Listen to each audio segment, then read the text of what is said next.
one of the things I knew that my desire to get strong and my desire to have power and to be really, really just, I was obsessed with muscle even as a little kid because I knew one day I might have to kill my father.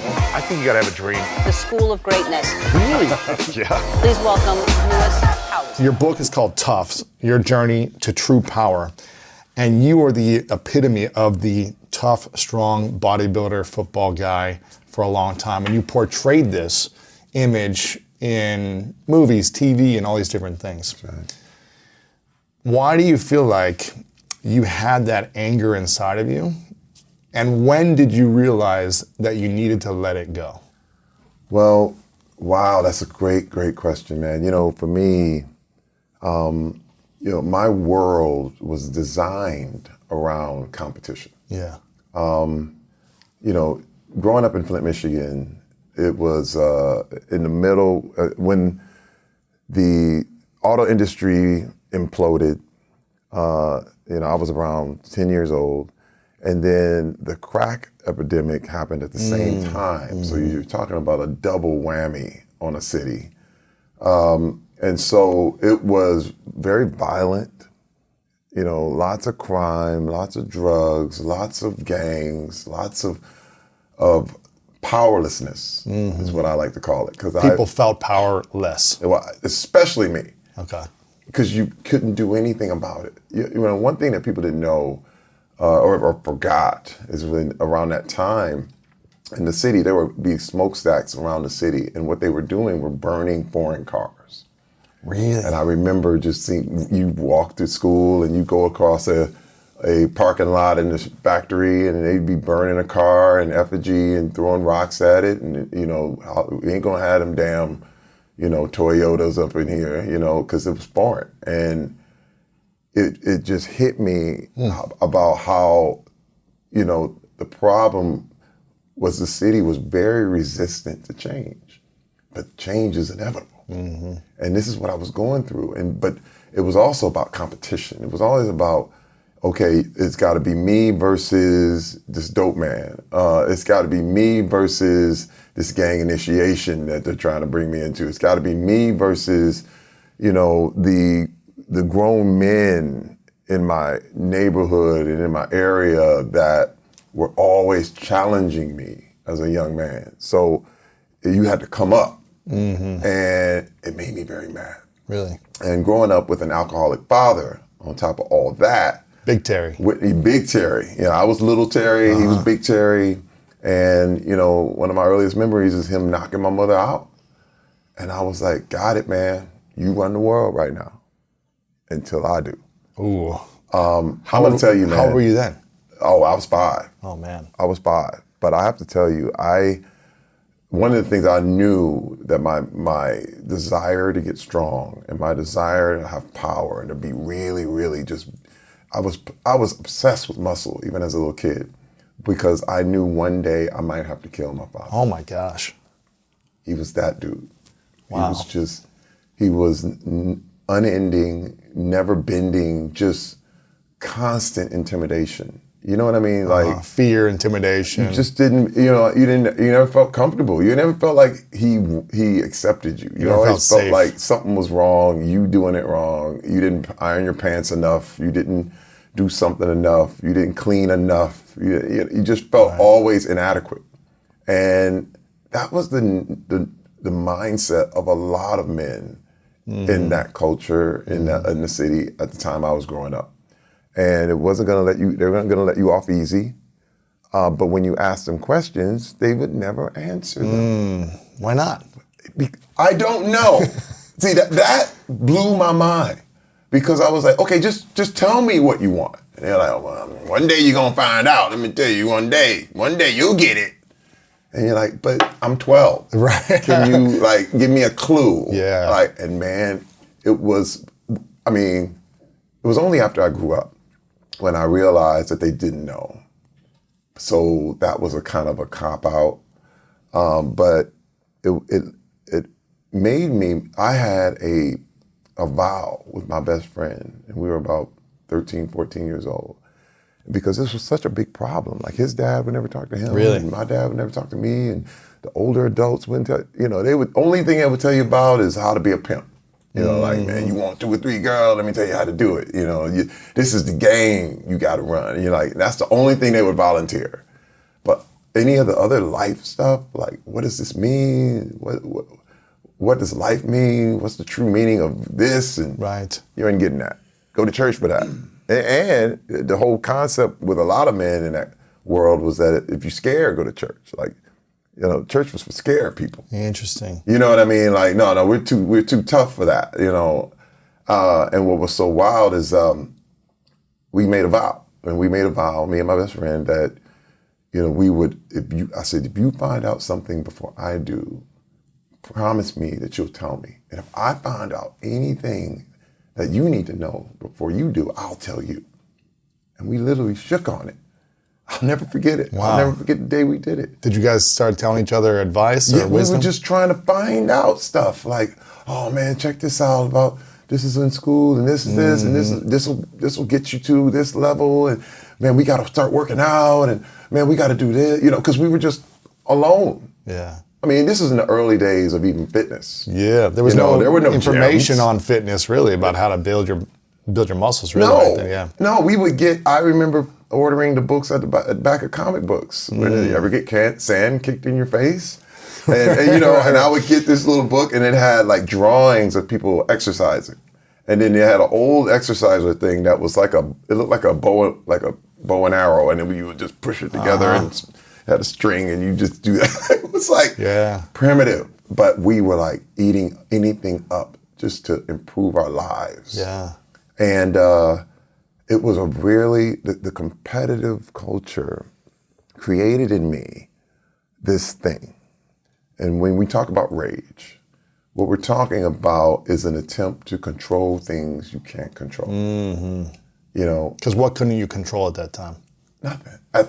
Outside, I just looked, and it was like I had to do what everyone told me. And, my father was addicted to alcohol, but my mother was addicted to religion. And he despised that, because again, it was weak to him. But she was living in fear. And she was living in fear. And so she's like, hey, we got to run under the protection of the church. But it was basically, it was a Christian cult. I grew up in a church called the Church of God in Christ. And it was what you would call holy roller. It was a lot of speaking in tongues and a lot of music and shouting and bawling out and people running around and the whole thing. And I remember just feeling like I wanted that. I wanted to be close to that. Like I said, okay, this is what God is, but I never felt it. Like I was going, when is it going to take me? Because I'd see everybody jumping and running and shouting, and I was like, and they was like, well, you just got to feel it. And I was like, but I don't feel it. And no one would tell me what was going on.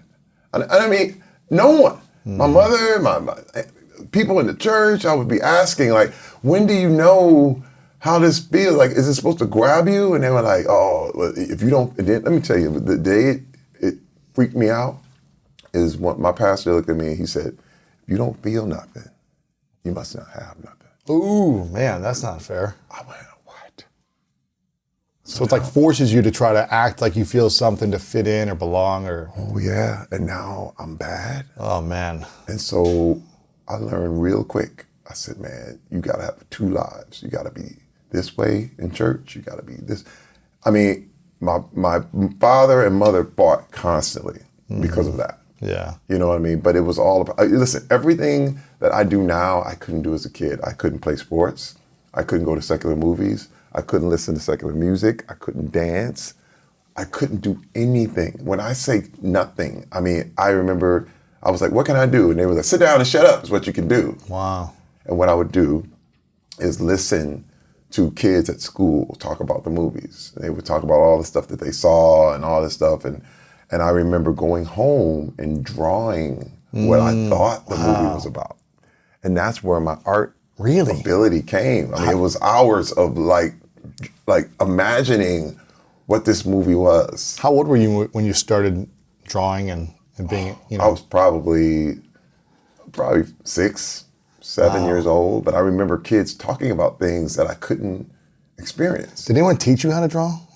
I learned off comic books. Because you're so talented. That was I've seen it. your stuff. But see, you got to understand, So you would too. see it, and then you would kind of mimic what you're... Exactly. Yeah. Any comic book or anything I saw, I would just try to. And let me tell you, I had the most frustrating experiences because nothing would look the same. And it was a desire for me to make things extremely real, and I wanted it to really come to life. And what would happen is I would be satisfied with the drawing, like, oh man, this is good. And then I go to bed and wake up, and it would look bad again. And you're talking about this for a young kid, and then it just continued where this drive and this whole thing, because it had to look better than this, and it's got to look better than yours. When you're talking about a world of competition, it created this excuse for your age. You know what I mean? It created, and now I'm gonna tell you, man, what happened for me, and especially once I hit my teen years, I started living my life like I was in a revenge movie. Trying to get back at everyone, everything, the world, your dad. Remember the vow I made with my best friend? I made a lot of vows. And I vowed that I was gonna get every person who ever doubted me, whoever insulted me, whoever made me feel slightly uncomfortable, I was gonna get you back. Wow. And I was gonna show you. Now, let me tell you something. That is a recipe for tremendous success. Now, you understand what I mean? Like, people expect you, oh no, it's gonna fall. No. And also a lack of fulfillment, a lack of joy, a lack of peace inside of you. Now. Because I was so similar. You see what I mean? I wanted to prove everyone wrong, and I accomplished all these goals, and I was like, but why am I still unfulfilled and angry? Listen. Why am I so angry? You get a lot done. A lot, man. You're obsessed. Extra energy. You know what I mean? Because I'm like, I About would sleep, work out. yeah.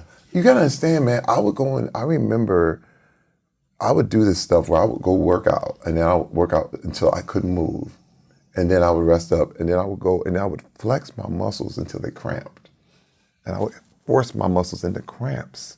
Now, it was sadistic. It was masochistic. Yeah. But I said, no one. I want this. Like, I will never stop doing sit-ups. I will never stop. I would, again, sit-ups and push-ups until my stomach, till I was curled over in tears. Oh my gosh. And then I go do more. Machine, Because I man. said, no one's going to beat me. You Wow. will never, ever, ever beat me. And listen, understand this, man. You know what's so crazy? I didn't even like football. Really? Didn't like it at all. But it was my way out of Flint. It was also my way to code black. And this is what I mean. To code what? Code black. Meaning, in the black culture, sports coded like Success. hardcore. And it was the way the drug dealers, the gang members, everybody would leave you alone if they knew you were an athlete. Why is that? Because they said, this man, he might go somewhere. He might do something. He might be, because you gotta understand, walking to school, here they come. I had to fight my way into school because it was like, who do you think you are? Okay, oh, Mr. Smart, you smart now, huh? And you're like, man, this is why you talk so white. I was like, all right, so what I did, I remember developing a whole nother personality when I was out in the street. It was like, man, what's up, man? I don't even, you know what I mean? Yeah, boy. Right. And I would mimic that just so I could Fit in, probably, right? Yeah. You wouldn't get, you have ideas, you had goals, you had things you wanted, and all of a sudden you knew if you didn't dumb down. Wow. It was like, wait, man, who you think you are? Remember, everything's a competition. Yeah. So you think you smarter than me? No, man, I'm just. But here I was, this artist, drawing, really trying to excel, had ideas, had visions, and being a creative person. And You played music too, right? Yeah, I was a flautist. That's crazy. Listen, I hit that. I was able to do that in church, however. Wow, man. But see, this is another thing about the religion thing, which was nuts, is that, here I was just, I was a pleaser. I became a pleaser. It was like, all right, please my mom, whatever, please the alcoholic dad, whatever you want. Here's another beer, here's whatever that. And my mother, what I decided was I was going to be the best, kid in the church. But then my church was a cult. It was crazy because a lot of it didn't make any sense. And it really hit the fan when my pastor, we found out my pastor was selling drugs using drugs out of the pulpit. He had several girlfriends in the church. I mean, everything imploded, and everyone thought this guy who was so upstanding, because this thing, even with religion, is that, everybody starts out with great intentions, And then power and success and money and people praising you. You got to learn to really stay humble in the face of success or fame. Exactly. How have you managed that? I mean... Well, for a long time I didn't. Really? I'm just being real. There's two Terry Cruzes and there's two experiences. The competitive Terry Cruz was not humble. The competitive Terry Cruz would look humble so that you could be lulled into sleep so that I could destroy you. Wow. I'm just telling you, man. When was this up until? Oh, my God. I mean, we're talking 2010. Okay, wow. And I was an intense dude, man. You gotta understand. I said, this is how I would look. You were intense or still? Well, I'm still intense. I'm still intense. But I'm in a different level of intensity. My thing was, man, I knew how to manipulate. Really? What was the strategy? Well, I would look at whatever scene it was and what the rules were. And I knew how to play the game. Wow. But it was always to beat people. To one up, to be number one, to be a little bit better than, or... Always. It got me to the NFL. Of course. I mean, dude, it goes a long way. Like I said, I didn't even like football. But that way of life, the NFL was like, come here. We like you. Right. You know what I mean? Oh, you gonna be good. They say, the phrase I've heard before is that, the best soldiers know how to check their morality. Like, to the side, like keep it away, because you're a good soldier. Don't think about what's right or wrong. Right. Don't really get that out. Yeah. Of your psyche. What's good and bad. And now you can do whatever we need. And I determined that I was going to be that dude, like whatever it took. And you got to understand is that this kind of mindset is very rewarded. Of course. It's very, I was tough. I was, and this rage would also, I could turn it on to the point where I could beat people up. Like, I started to defend myself. I got from being a little kid to being a big teenager to what they say, he's got a little neck. You know what I mean? Like when you get some traps and they're like, whoa, okay. Got no neck. Gang members think twice. Yeah. You know what I mean? They're like, all right, because again, everything's a challenge, man. Yeah. To an exhausting level. Was there ever a point where you felt like you were strong enough and big enough to beat up your dad? Well, I did. How old were you? I was 30 years old. Really? You gotta understand the context of what happened. My father, I just started my acting career and I just got a show. It was a TV show called Battle Dome. And I retired from the NFL. And again, I was around 29, 30 years. No, I was 30 years old. So I took my family home for Christmas and I told my father. Back to Flint from LA.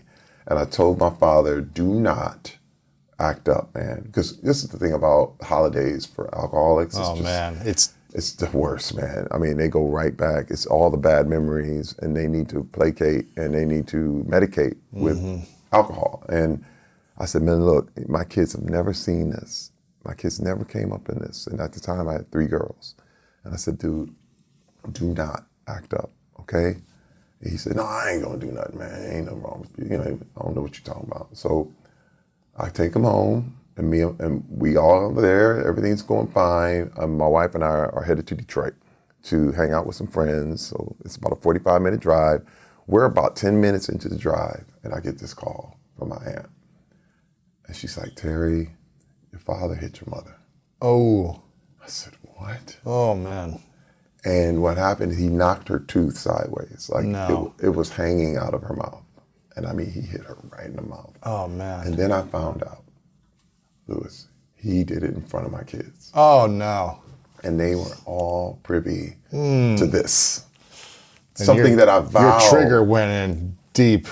I said, take the kids Oh, my gosh. over to Aunt's house. I said, just leave them there. I dropped my wife off. I drove over the house. And I'm looking at him. And I met with him. I'm like, hey, dude, didn't I tell you? And he was like, oh, no, man, you. And I went, pow! Wow. I mean, let me tell you something, man. I don't know how long the beating happened. Oh, my gosh. I don't know. Because you black out. I black and out. when you get to that level of rage, I know that feeling. You don't feel anything. You don't think anything. It's a... Man, you know what? Even, I'm getting, it's, just thinking about it, it was so like, because all I could remember was being like 5 years old. Wow. And feeling so weak and powerless as he was doing this to my mother. And we just had to take it. I was like, I can't, what can I do? Right. He's a giant. Yeah. You know what I mean? I can't do anything. And man, now I'm 30 years old. You're big, you're strong. Post NFL. I'm never had an injury. I'm ready to go. And you got 30 years of pent up rage 30 years. and resentment. And I beat his Wow. all over that house. Wow. And Lewis, let me tell you, man, I felt nothing. At the end, I thought this was it. I thought, this is the revenge I've been waiting for. I told you not to do it. This is it. Now you're gonna get everything full bore. All Terry Crews is gonna blast you. And when I was done, I remember I beat him from the bottom, all the way to the bottom of the house, all the way up to his room because he was trying to run from me. And he ran into his room and I bust the door down, man, and still kept beating him, right? He's on the ground in tears, bleeding, tears, the whole thing.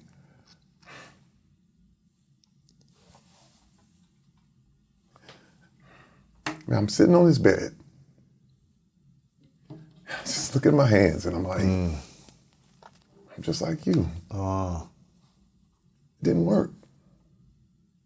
It didn't work, man. Right. It was supposed to work. What were you hoping to feel? I mean, release, like, there it is. I said it right. You're supposed to feel justice. You're supposed to feel like this, now the score has been settled. And when I say living life like a revenge movie, I mean it.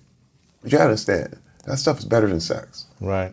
You look at a movie like that, you're like, man, yes, get them back feels good, one yeah. at a time. Like, yes. And here I was living it. I was like, this is Man on Fire live. You know what I'm saying? Right. This is like Get Back City. This was the payback. And I was like, nothing. Wow. And I was like, I'm done. And I left. And I never went home for 10 years. Really? 10 years. And my mom went right back to him. Didn't change any of the home situation. Didn't fix not one thing.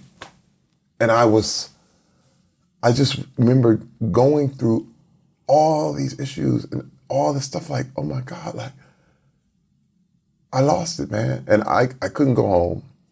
I couldn't even deal with it. And that was the thing that I said, that rage, it was uncontrollable.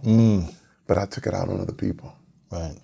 And I never, like, even though I didn't beat him up again and didn't go back home, that rage was still in me. Still inside of you. And I was doing that to various people in the street. There's a long list of people who've been knocked out by me. And what's so crazy is that a lot of people go, oh, no, Terry, no, you're funny and you're so nice. And my wife will be like, y'all don't even know. Y'all had no idea. He wasn't so nice back then. Because I could flip. Of course. Oh no, you have to understand, being two people and learning how to manipulate and move, that's why it would shock everybody. Right. Because you could be the lovable, fun, energetic, passionate guy, but if there was a wound that was being triggered, Oh my God. the other Terry came out.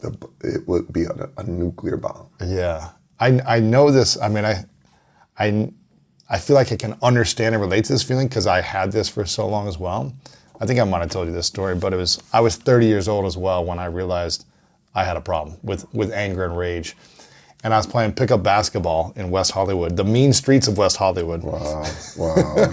And It don't matter where it's at. right. But this is West Hollywood. It's not like I'm in some bad neighborhood or something. And we're just playing pickup basketball with a bunch of 20-year-olds, right? Some 20, 25-year-olds. Everyone's just having fun. Yeah. But for whatever reason, I would take everything so personally. Yep. For months, and I would shove people, and if they ever elbowed me, I'd take it so personally. I would get angry if they tried to talk trash to me. I would have to step to them to the point where I got in a pretty bad fight. Like I just snapped, and I would never make the first hit. I would always wait for someone to hit me, and someone hit me, and I snapped and I exploded, and I kind of like what you talk about in the book here. You tell a story of you doing this. The old football me just like picked a guy up, body slammed him, and just went on in the basketball court. I know that. And it's like, I didn't feel anything of like pain. It's just like you just rage, right? And I remember afterwards going back to my place, like kind of shaking at this point because the police department is right across the street. I'm 30 years old. I'd just been building my career. I could have gotten injured. I could have gone to jail. Something could have happened where I blew everything. And you talk about that moment in your life where you tap with a guy and you're beating him up with your wife there, pregnant wife, and the cops come to start to arrest you, and it could have been over. One bad decision. I remember looking myself in the mirror after this, shaking with like blood all over my knuckles, looking in the mirror, and I couldn't recognize myself when I looked at myself in the mirror, and I go, who are you? What is wrong with you? Yeah. And it was terrifying to me to realize what I was still capable of, even though I wasn't playing football, because that was the outlet. Yeah. That was the legal outlet to destroy someone, right? Yeah. And not go to jail. Yeah. And I realized at that point that I had a problem and I needed to work on it. And it's been a 9-year journey of healing ever since with therapy. What has been the thing for you? When was the last straw where you said, I can't react in this way with anger towards physical fighting someone. I can't react with screaming or other things like that. When did you realize, like, I can't overcome this by suppressing it, I need to heal it?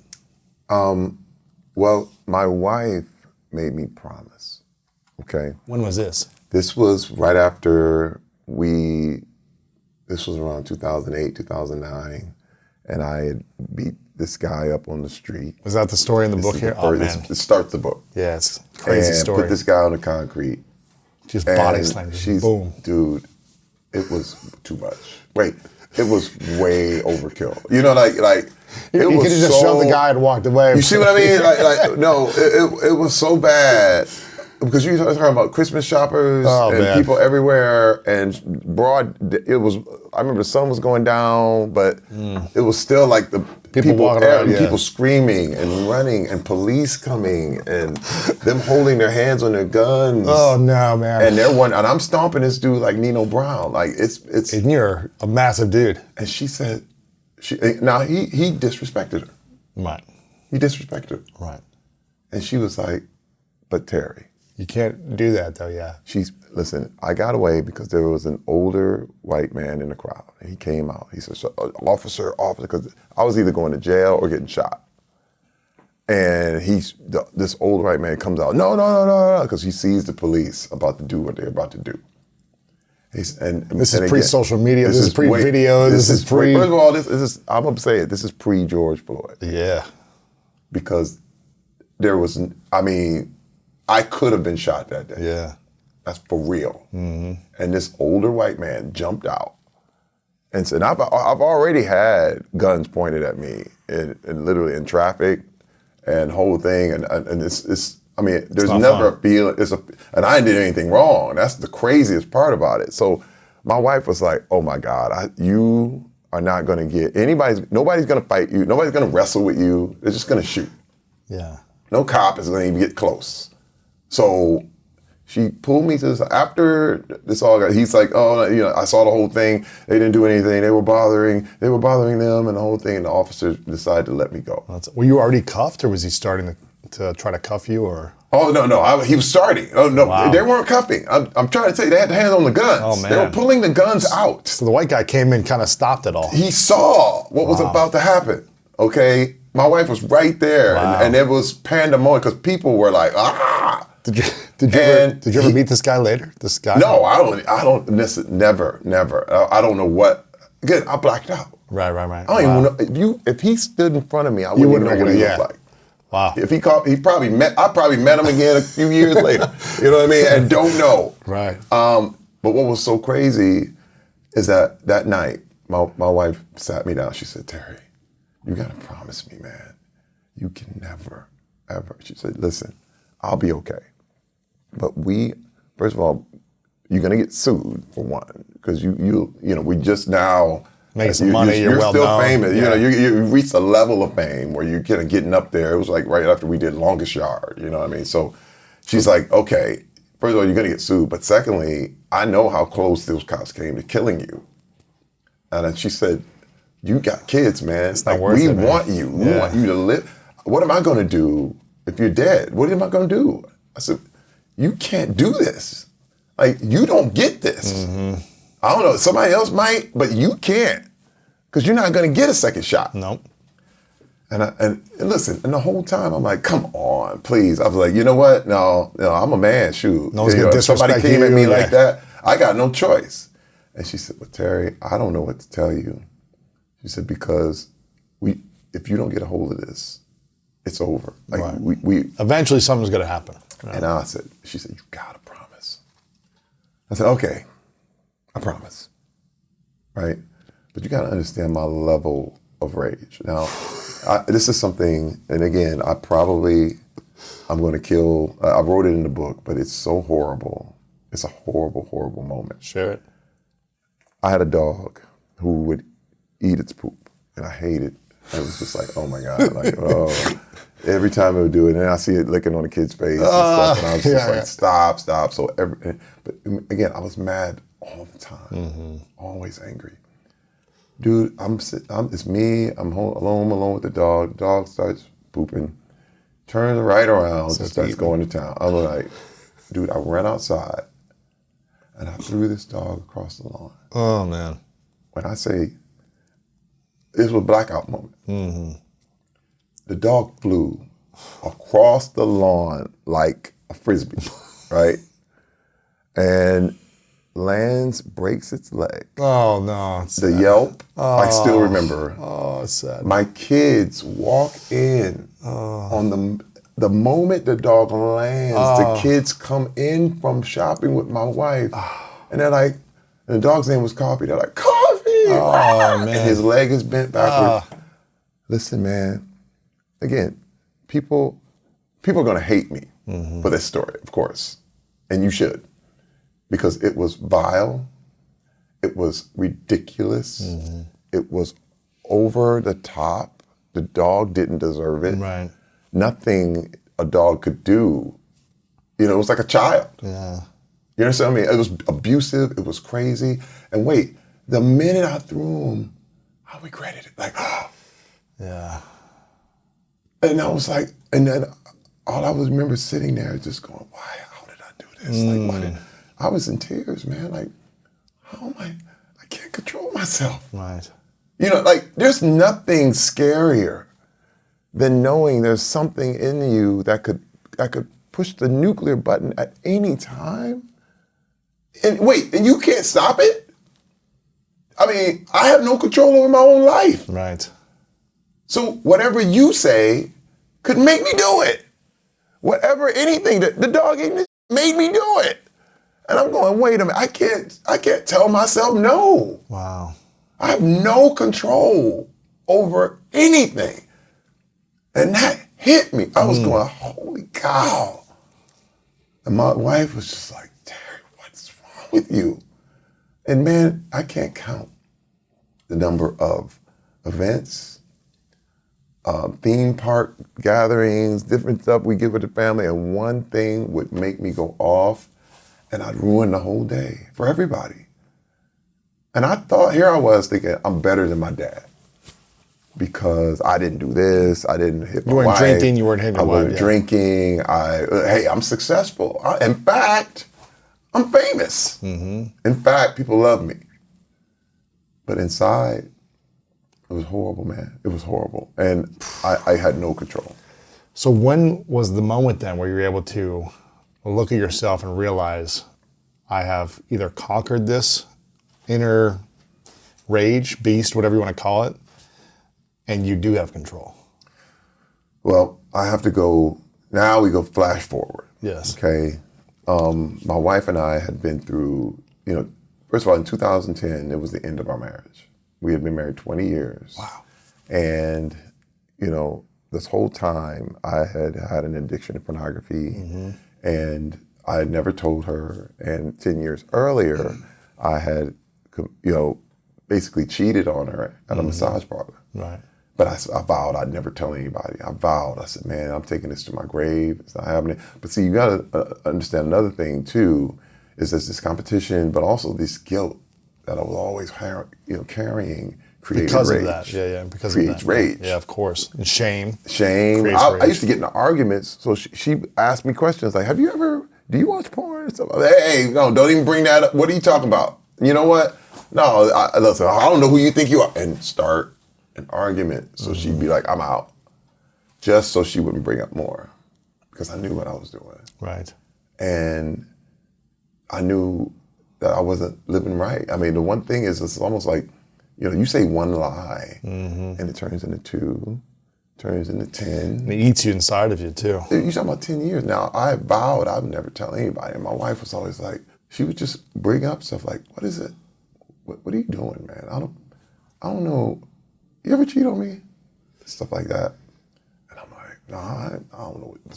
I don't know what you're talking about, and angry.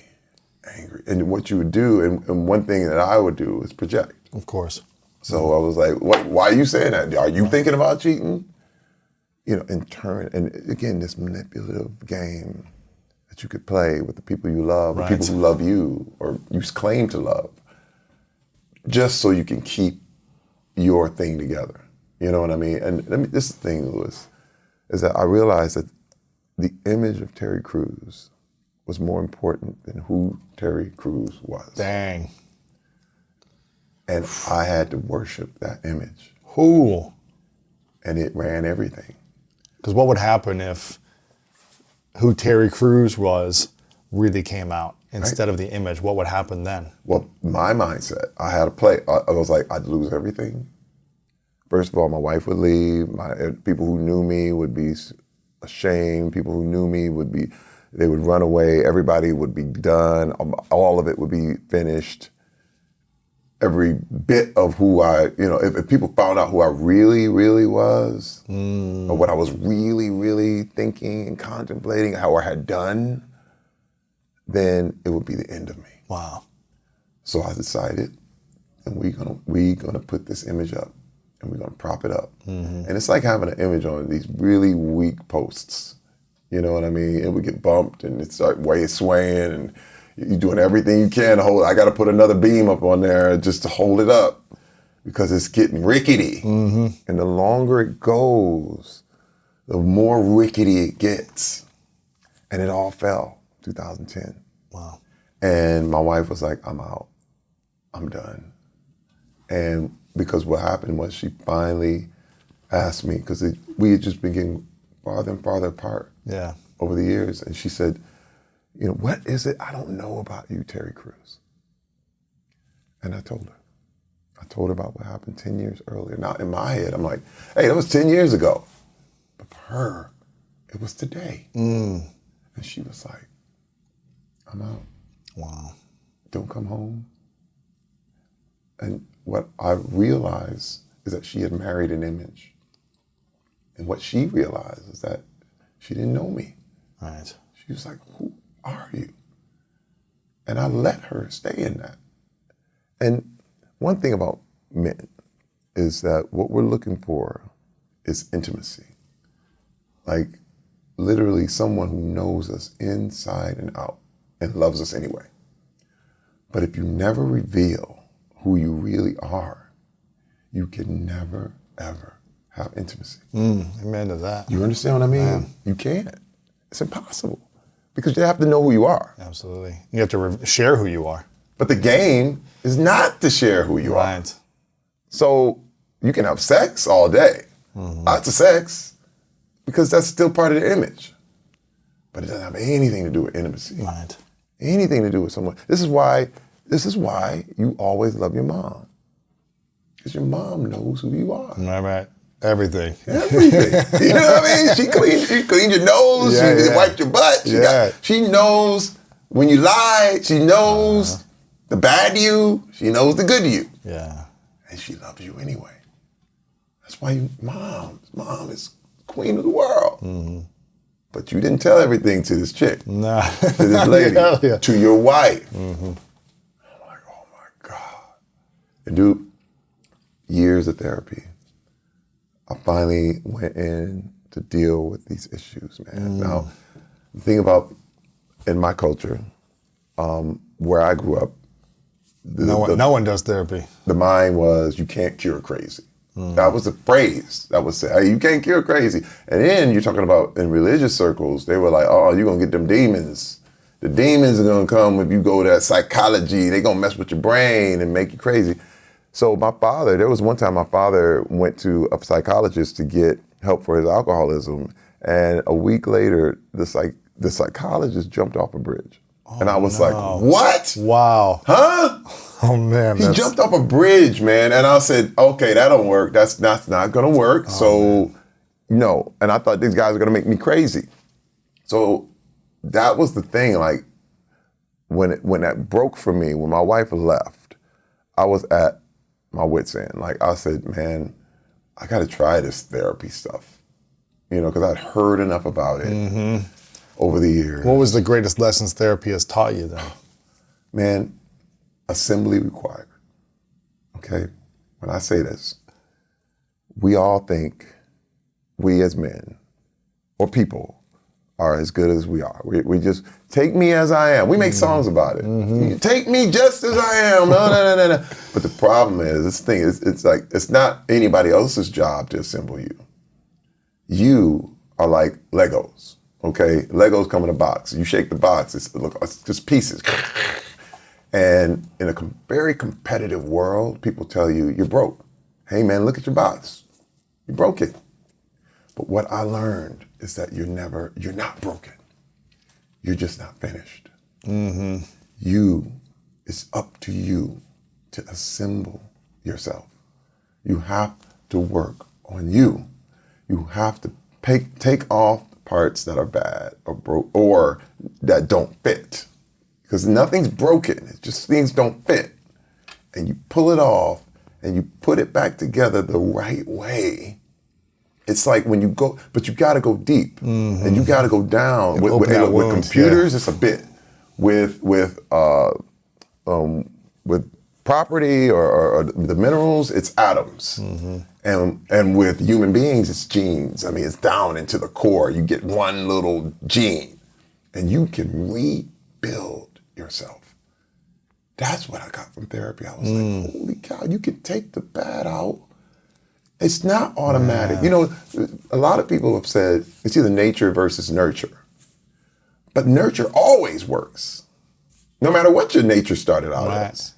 You understand what I mean? Like, nurture is, you're in the wood. Nature is you born naked in the woods. But nurture is you learn to make a coat and put it on. Yeah. You know what I'm saying? You can build a house.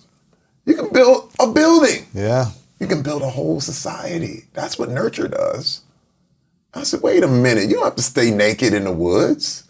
But my mentality was what I had to stay naked in the woods. Because that's where I was born. So that's it. Was there a moment in therapy where you, whether it was 12 years ago or more recently, where you had an aha moment, where something you felt shift inside of you?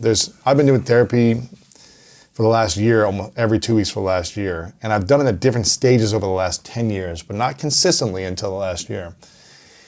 And there was one moment for me where something shifted. I had an aha moment, and like the pain in my chest went away, and it hasn't come back since. And I finally felt like I was assembling myself and rebuilding myself up to a place where I could feel that peace, where I don't have to. There's always something inside of me that knows like I could turn a switch at any moment if I wanted to into that type of personality and that rageful energy. Yeah. But I also don't want that to ever come out. And so I keep myself in a level of peace. Was there anything like that during therapy that you're like, oh, it actually, not in my thoughts, I can think it, but I feel something different about the rage? Man, you know what hit me out of everything? One of the most powerful moments was my realization of what shame really was. Now, you gotta understand, growing up, shame was used as a tool. Mm-hmm. Everybody used it, from the church to sports and you should be shamed. Hey, you should be shamed to let that guy beat you on the outside. How could you let that happen? Or in church, like, oh, you should be so ashamed to even think those thoughts. How could you think that? And you're like, I don't know. And shame was a motivator. Okay, it goes right along with the revenge movie. It starts with shame. It's a shame, shame, shame. And shame tells you are bad. Okay, in your default resting state, you're a bad person. So you have to do all these things to be good, which means it's only in your efforts. You only get good things by working for it, because just in your resting state, you're bad. So let's create this person that covers all this shame up. So you create an image, and you build that image, and you worship it. Yeah. But the bad you is still back here lurking and ready, and it's just and that's listen. Even in church, people were like, man, you can feel it, like, oh, don't be thinking about that, or oh, you're just gonna snap. It's like let's just get our minds on the Lord, And shame was used that way, but in therapy, it blew my mind. It said, hey, man, guilt is good. Shame is no good. And I went, they said, guilt says you did something wrong and you have to correct it. Yeah, take accountability and But shame just says you're just wrong. You are wrong as a human. That's you. And I said, wait a minute, I'm good. I'm good in my resting state. And one thing that got me in therapy that hit me, man, I love this. I put it in the book. There's a picture of me at about 6 years old. No teeth, no two front teeth, and I'm sitting there, and it's just the cutest little picture. Like, look at this kid. And I had to ask myself, I said, is that kid bad? Is that kid bad? Wow. I said, no. I said, but I'm that kid. I'm still that kid, Lewis. I'm still him. At no point in time did I change from being that kid. Right. Understand? You're still that kid. And wait, that's like calling a baby evil. Bad and wrong, and How are babies evil? How is that? You can't. And I said, I got this all wrong. And that was the moment. Like, in therapy, I was like, look at this. I'll show you this. oh, talk to me. Look at this. Yes. That's you. That's and you me. keep it right there. Listen, I keep that same kind of picture I put it in the book so everybody could see it, but I keep it on my desktop. Wow. On my computer. And I'm like, and you know what? I talk to it, man. Dude, I love this. I love you because I've been talking about this with my audience about how I've had this for a year now on my phone. I keep meaning to change it recently because I feel like I've finally healed that hurt 5, 6, 7-year-old child that was inside of me. I've been doing the work on healing that. And it's been so much more powerful because I'm not coming from a place of hurt and reaction from that early childhood moments. It's from a healed place and rebuilding that foundation. And it sounds like that's what you've been doing. Dude. How long have you been doing that for? Oh my God, years. I never stopped. Really? I talk to them all the time. And first of all, when you look at a 6-year-old, or no, let's go even earlier, 3, 2, when they fall down, do you go, oh man, you should know how to walk by now. You should know how to do all this stuff by now. No. But you don't do that to yourself. Mm-hmm. As an adult, you don't give yourself another go. You don't say, what I learned, I was merciless to myself, man, because I was bad. Man, how could you do that, man? Get yourself together. Cuss yourself out. I used to cuss myself out. But then what happened is I would cuss everybody else out. Right. Because everybody else, they're held by your same standard. Again, projection. Of course. And you would never give yourself forgiveness and relax and, hey man, you tried, it's okay. Yeah. No! Dude, talking to that little boy, and I remember just going, dude, that's you? And you gotta talk to yourself like that. With love, with care. You are good. Yeah. You're not bad. But you gotta understand, in a very competitive world, people use that. Oh, of course. And what happens is people can tell you that you are. And that's the world I was in. Mm-hmm. The world I was in, the drug dealer was like, hey man, you ain't nothing but a nigga. And go to church and they say, you a sinner. And you ain't nothing. Right. And you just, you don't feel nothing, you don't have nothing. This is stuff I was told when I was little. I was bad. Mm-hmm. So because I don't feel nothing. Right. So now, I can't have it. You understand, man, well, I grew up where the rapture was dangled in front of us at any moment, where if you did anything wrong, and the rapture was going to come, and the rapture was that Jesus was going to come and take all the saints up into the sky, and if you weren't right, you would get left behind. Mm-hmm. And the whole thing was you would be left to be, tortured by the devil. That was the whole, and this is stuff, as a 4-year-old, they would teach. And I was like, oh my God, but it was used to control us. Right. You want to be good, because Jesus is going to come back, and he ain't going to take you. And I was like, oh no, why wouldn't he take me? You're talking about a life of horror. I spent most of my young years scared. Yeah. Because it was one of those things where the devil had more power than God did. Because it was like, hey, the devil made me do it, and the devil could do all kinds of things. I was like, well, where is God going to step in? You know what I mean? That was my mindset, hey, wow, they got powerful, right? Oh, but the devil, man, he going to get you. And you're like, oh, man, or Jesus was people's hitman, you know what I mean? Like, oh, he going to knock you out. You're like, but I was just, and man, you got to understand that framework created so much shame. Mm-hmm. Because I was like, everything I did, I was like, oh no, I'm bad. I'm going, and I would pray and try to get back and other things. But you keep an impossible standard. It's so hard, man.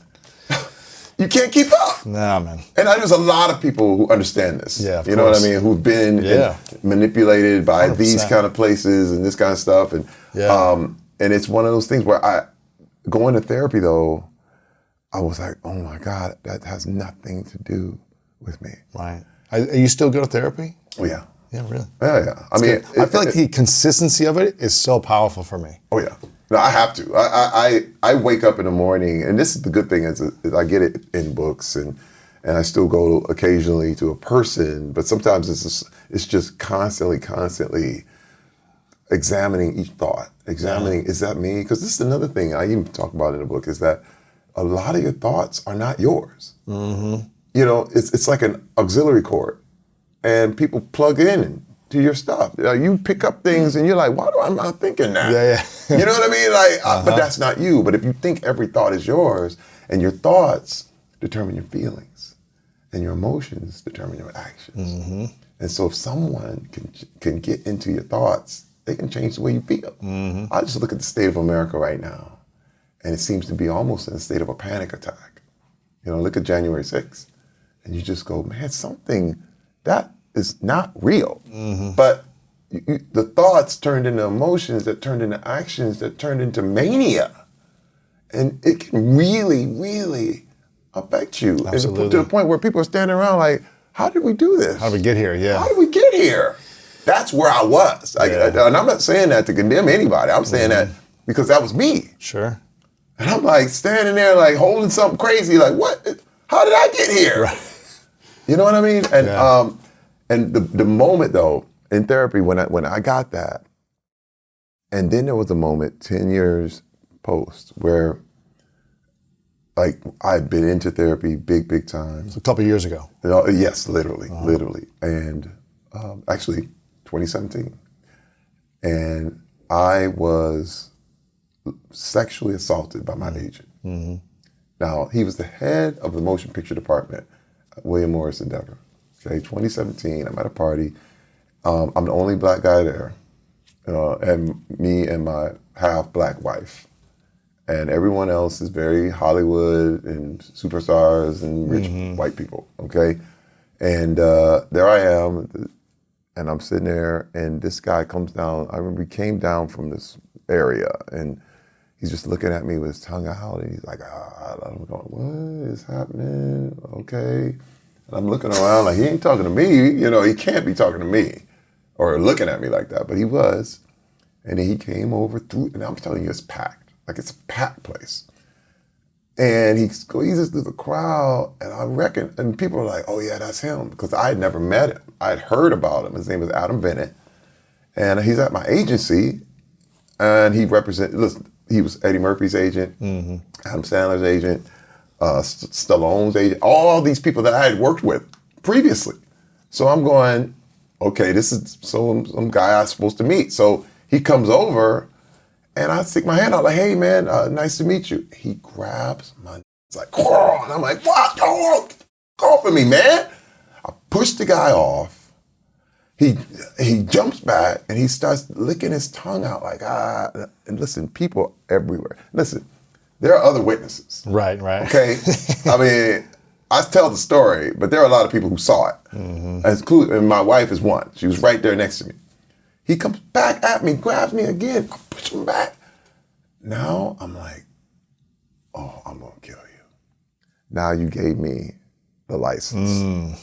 And I was gonna punch a hole through his head. Gosh. But all of a sudden, it hit me. I was like, I don't have to do that. I looked at my wife, and she looked at me, and I remembered our promise, but I also remembered my therapy. I remembered, wow, man, this is responsibility. You have an ability to respond differently. You have that now. Because remember, you were out of control before. Anything could make you go off. And I went, I just stood there, and I grabbed my wife's hand. I said, let's go. Let's go. Now, mind you, I got in the car, and I felt like driving the car back through the club like Terminator. It was gonna, I said, man, let me go get my gun. Yeah. You know, this is one thing in the hood, that was the thing everybody does is basketball court. You know what I mean? They run out and they go, I'll be right back. And everybody knows, oh, he's coming back with bullets, right? That was my mind even in the moment, like, no, I can't let him go. I can't. But this is the thing, Louis, I discovered that you can either have success or revenge, but you can't have both. Yeah. You can't. You can't. Man. Success is letting it go. Success is moving. And I got in the car, I blacked out, but in a good way, because I ended up in my driveway. My whole time, good. My wife was like, I'm so proud of you. Wow. I'm proud of you. That's big. I'm proud of you. It's big. What's the thing you're most proud of in the last couple of years that you either did or didn't do or evolved into? You know, I would say my wife and I celebrating our 30th anniversary. And she looked at me, and we had a huge party, all these people. It was wonderful. It was before the pandemic. And she was like, I love you. You did the work, man. She said, you did the work. Hey, man, there's nothing. You got to understand. I could say I hurt people. But when you hurt the one you love the most, and she's still here, like, you gotta understand, I would come home and she'd be in tears, just sitting somewhere and crying. And I knew I did it.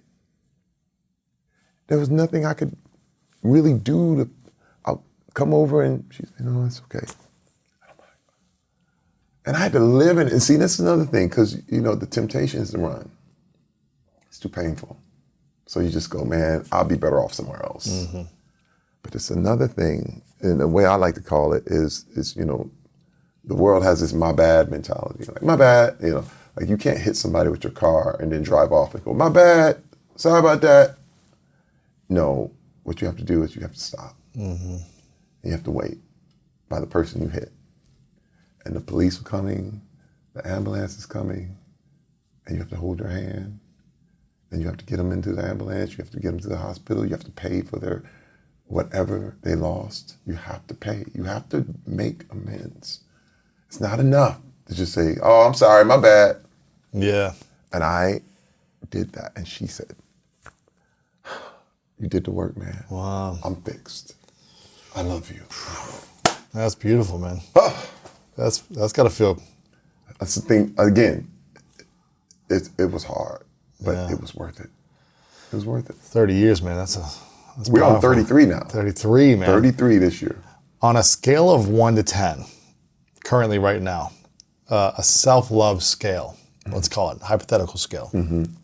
10 being you have so much inner peace, you love and accept yourself for where you are. You're also a work in progress, but you love and accept yourself. You don't have shame on a consistent daily basis. That would be a 10. 1 being you hate yourself and you don't love yourself at all. Where do you see yourself on this self-love scale? I would say 7. 7. I ain't all the way there. It's easy to fall back. What would it take to get it to a 8, 9, or 10 for you? Oh man, that's shaman level. That's because there's stuff that still irritates. Look, I don't know if I'll ever hit 10. Yeah. I really do. I'll be honest. I don't know. Yeah. Because you go, whoa, why was I? Oh, okay. I got to chill. Even now, again, it's a much smaller battle. Yes. Because you realize, okay, but I had to make declarations, and this is one reason why, and this is why I'm so transparent, because it keeps me at a 7. Because you told everybody. You understand what I mean? Like, hey man, you missed a piece in love, huh? You know what I mean? Like, all right, and somebody's gonna people push are gonna that test button. you. People The universe, the industry, whatever. Someone on the street. It's like, they see that scab and they're gonna flick it, and you're like, what? Somebody is gonna do that, course. and you realize, but that's the position that I want to be in, because it's always self-corrective. You know what I mean? Yes. And like I said, my goal is to get to 10. I'll tell you that right now. But I've never dipped below That's good, man. 5. That's you know good. what I'm That's saying? great. That's so great. that's where we at. On a, you mentioned how for so long your life was about competition growing up, competition in NFL, competition in the industry afterwards. When did it, or has it yet, shifted from competition to something else? Because you're so successful, it just feels like everything you do turns into magic, right? You're on TV shows for 8 seasons, you're on movies and the host of AGT and multiple AGTs now. It's like everything you do is successful. At least that's what it looks like.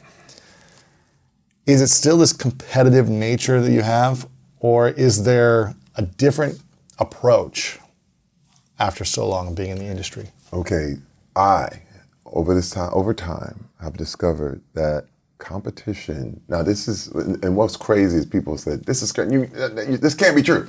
But I discovered, for me, competition is the opposite of creativity. And what I decided to do was get creative.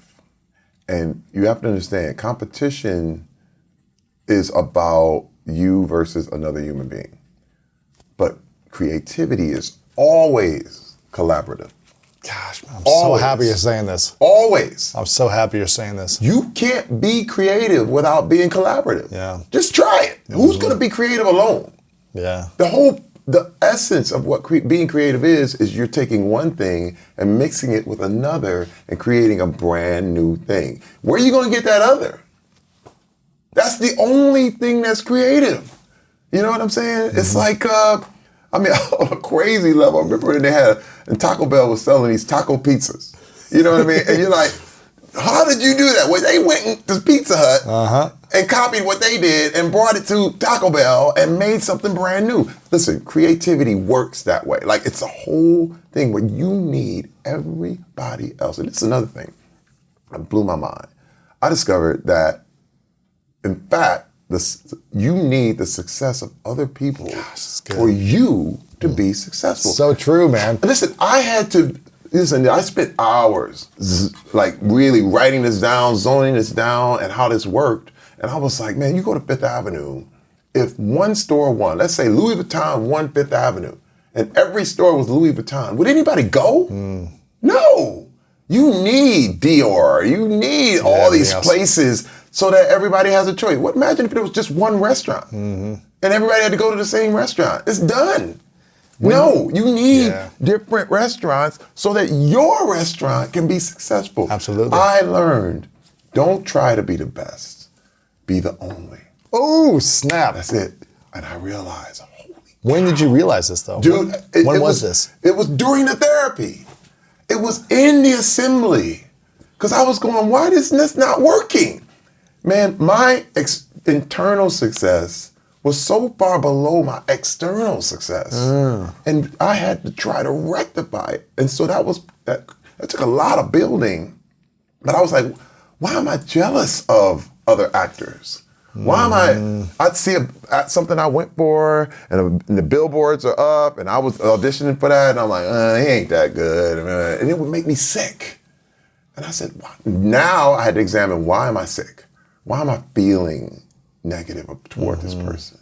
He didn't do anything to me. I don't know anything about him.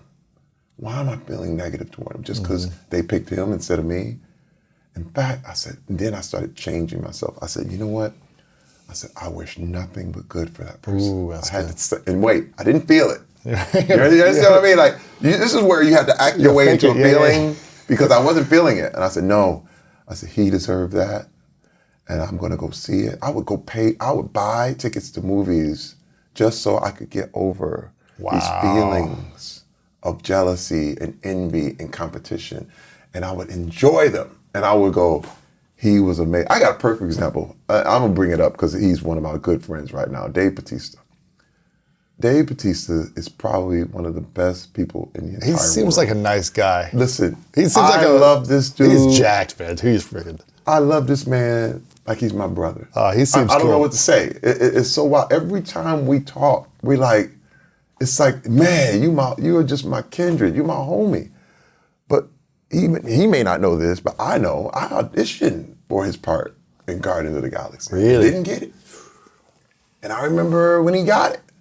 And I remember I was like, oh, okay. The universe is testing me. And I'm going to say this, because again, my thing is, I got to be transparent because this is real. And I was like, oh man. And then I saw the movie. And I said, I didn't have no business in that movie. I said, that's his. He was great for that part. He was perfect. Wait, and he's great in everything. Yeah. Wait, he's past that. He's doing so many other things. But I said, here I am. And wait, and if I had let that really affect me, it would have affected a friendship. Wow. That now we talk to each other, we call each other, we text each other. And I said, man, but that feeling could have really damaged something that was really pure and real. And I said, man, this is collaborative. It's not it's not no competition. And he is one of my best friends in this business. That's cool, man. You understand what I'm saying? Yeah. And I'm telling you, I'm sure he wouldn't mind it because I think he's just a superstar, dude. Like, now you guys I want to see in the next 3 years, you guys doing a TV show or a movie together. I tell you, something's coming because I love him, man. You're like, you're cops together or you're something in a movie, an action movie. Each other. But again, and look, I know the things that I have, I'm the only one for. Absolutely. You understand what I mean? So you and then and one other thing is you get tricked into thinking everything's limited. There's more out there than ever. Abundance. Abundance is everywhere. Especially in the last 5 years for actors, there's 100 times more opportunities than it was 10 years ago with all the streaming and everyone's buying content and creating. It's the digital. It's like being in Whole Foods fighting over one apple. And everybody's fighting over this one apple. And you'd be like, hey, dude, there's like a pile of apples right here. Y'all know that, right? It's that ridiculous. But once you get in the competitive game, it really, all reasoning and logic go out the window. I know. It does. What's the next level of growth for you? Because there's so many things you've overcome in the last 3 decades, really, in your relationship with your wife, with your kids, with yourself, in your industry. What's the next level? What's the next limiting belief for you to elevate beyond? It's wild because it just keeps getting more and more internal. You know what I mean? I'll be honest, like the big thing, growing up, I cared what everyone thought. I mean, especially when you're in that world like that, everyone's opinion mattered way too much, you know? And so where I'm really progressing to is this thing where I find my tribe, you know, not impressing people that I would probably never really hang with in any way. You know what I mean? Like that used to be my life. Like trying to impress a whole bunch of people that I would never really call friends in the first place. And so now it just really became about finding the people that I connect with. And you know, what's wild is I got in a lot of trouble even over the pandemic when I made it a declaration that I decided to unite with good people, no matter the race, the creed, the color, the ideology, that I was going to unite with good people. And people got mad over that because a lot of people want to fight. But I said at the end, I said, I'm going to die on this hill. I choose to die on this hill. Wow. And it's hard though. And let me say, everything I'm talking about today is tough. It's a level of toughness. The big thing about being tough is people thought, you know, you'd be able to throw punches, but it's really about endurance. It's really about being able to take them, being able to be alone, being able to stand alone in who you are, knowing that you're good. Because a lot of people calling you all kind of things, especially since I'm in the public eye. Yeah. And just go, that means nothing. And how do you learn to not care or ruminate on the opinions of others now? Well, because you have to examine this is what I think. When you've been so conditioned to people please for years, how did you? It takes time. Yeah. It's not overnight. And I would never encourage anybody to just go test it out. Yeah. You know what I mean? It's something that takes Little by years little, and years. But you gotta start exercising it. Just ask yourself why you're so offended. Listen, I remember, in my neighborhood and where I came up, if anybody called you nigger, the rule is you knock them out. Wow. That's the rule. Like, no question, no nothing. You can go on Instagram, TikTok, you can watch people get knocked out for calling somebody a nigger. But one thing I realized, and when I started to examine that rule, I was like, there are no niggas. There's no such thing. So why am I getting offended over something, you calling me something that I'm not? And see, that's a whole different framework. It's an elevation right there. You understand what I mean? I was like, you might as well call me a leprechaun. Right. I mean, be honest, because there's no such thing. So, but the problem is, it's in me. If I believed I was one, and you hit me, those are the things that hurt men the most. This is why what a woman says about a man will hurt them deeper than a punch in the face. I'd rather you punch me in the face. But if a woman says, you ain't no good, and a guy will be like, what? Because that's his insecurity. You tricked his button. You know what I mean? And I realized, wait a minute, I'm doing the best I can. And you know what? And now I count those things to ignorance. Yeah. I don't have to take them personal. Remember how you mentioned taking things personal? Yes. Hey man, you can go a long way doing that. But I learned this is not about me. It's bigger than me. Yeah. And it changed everything. Whew, man, and if people want to learn all these skills and strategies that you've learned, you've got it in your book, Tough, My Journey to True Power. It's not about reacting in tough ways, but the endurance of emotional toughness, mental toughness to rise above it. So I want everyone to go get a few copies of this. Give it to your friends. This will be very inspiring. The stories you tell are raw. The lessons you share are powerful, so make sure you guys get a few copies. This is a question I ask everyone at the end. I asked you this before, but I'm not going to share what you shared last time. Okay. It's called 3 Truths. So imagine a hypothetical scenario. It's your last day on earth many years away from now, and you get to accomplish everything you want to accomplish and live the life you want to live. And you get to live as old as you want to live, but eventually you got to turn the lights off and leave this world. And for whatever reason, everything you've created has to go away, right? The message you've shared, this podcast, the books, movies, no one has access to your message anymore. Hypothetical. But you get to leave behind 3 lessons to the world. And this is all we would have to remember your legacy for. The first one is you can't love someone and control them at the same time. That's the first one. That is powerful. The second one, I would say, and I'm going to say this, intelligent decision making sometimes requires that you forget what you've lost and reevaluate the situation as it exists today. Now that may seem long, but what it is you literally have to every day reevaluate everything you think you lost. Like to be intelligent, you have to forget what pained you. You have to actually let go of all that grief and all that get back and all that revenge and reevaluate the situation. Then you can make a real, true, intelligent decision. And the third thing is assembly required. Straight up. You got to assemble yourself. Yourself, not leave it to somebody else to do it. It's your job. Yeah. Those are powerful. I want to acknowledge you, Terry, for constantly evolving as an incredible man in this world. It takes I can only imagine the amount of weight and pressure that you've had to carry for so long with these feelings and anger and rage while having a public persona and kind of having 2 different personalities, I guess, like you said, or 2 different images. And for you to want to dive in and do the work and unlearn and rebuild and assemble a healthy, whole human being as opposed to a tough from the old sense of what toughness was and elevate to a new toughness, I'm really inspired by, man. And I'm just, I'm grateful for your example in the world. You know, I'm grateful for our friendship, even though I haven't seen you in a couple of years, but hopefully I'll see you more in the future. And it's really inspiring. Again, I want people to get the book, Tough. The final question is, what's your definition of greatness? Wow.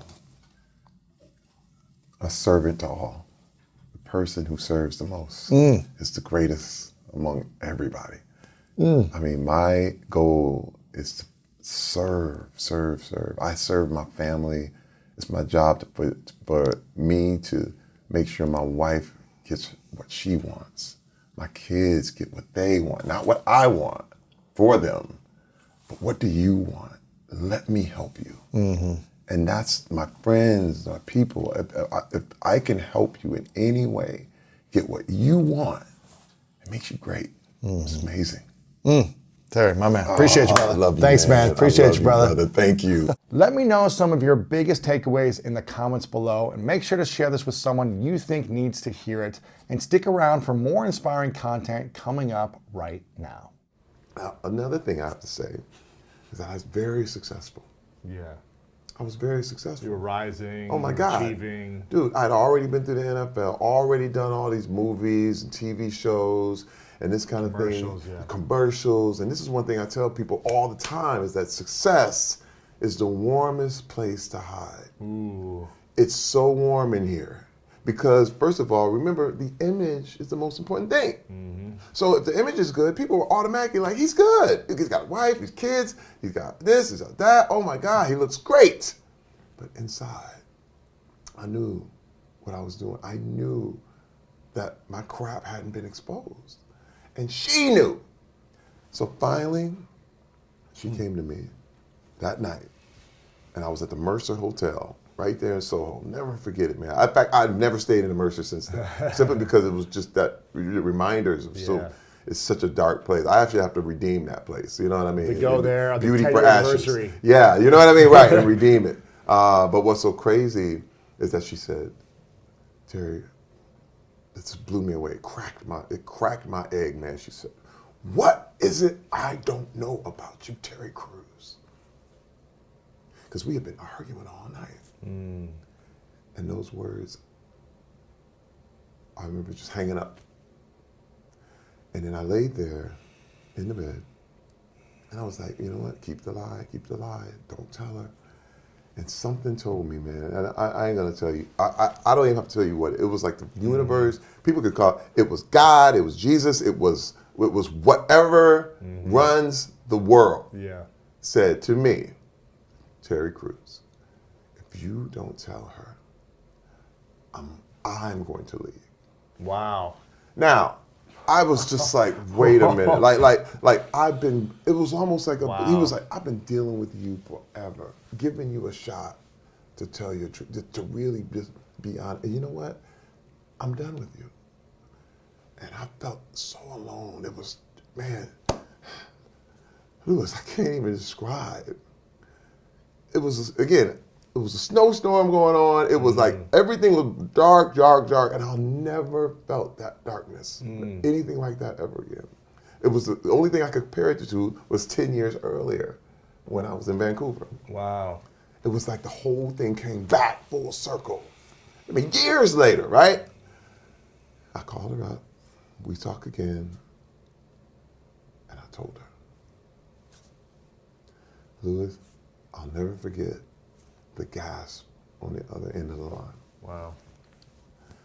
It was like, oh no. And she said, oh my God. She said, Terry, don't come home.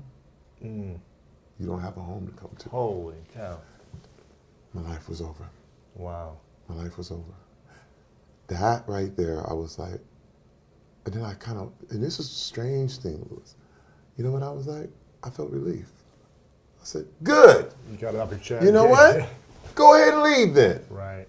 Then you probably weren't with me in the beginning. You know, again, I still didn't want to give it up. I was like, you know, I'll just find me another girl, and now I'll just start over because I'm successful. I'm successful. I already have it. Because see, this is the thing, Louis. Hollywood doesn't care if you lose your family. No. In fact, they're like, look, now we can book you for more movies. Right. You have more time. Yeah, you know, you have way more time. Now you're all good. And I was like, okay, you know, I'm good, fine. And then all of a sudden, again, that voice was like, okay, Terry, but it's still you. It's still your problem. You now have no family. All you have is an image that's fake. And some success and some money and yeah. I said, oh my God. And he said, Terry, you have to hold yourself accountable. And I was like, it sunk in on me that I knew. I said, oh my God. And then I called a friend. I mean, because it was dark, and I was like, man, my wife left me and she's done with me and the whole thing. He said, Terry, look, I cannot guarantee you or promise you that your wife will ever come back. He said, but you have a problem, and you have to get better for you. And that's it. He said, I can't make any promises. Because I was like, you know, look, I told her and everything, so now I'm supposed to get everything back, right? No. And so I was like, I see it. And it was like a cracked egg. It was like this whole life. Like, one thing I realized is that at certain times in a man's life, he's either a fool, he's a victim, or he's a king. And when you're a fool, you're like, you goof it all up. You know, well, you know what, but you think there are no consequences for your actions, but there are always consequences for every act you do, everything, good or bad. But then when you mess your whole life up being a fool, you become a victim. Now, oh my God, look, you know what? You know why I did that? Because I was black.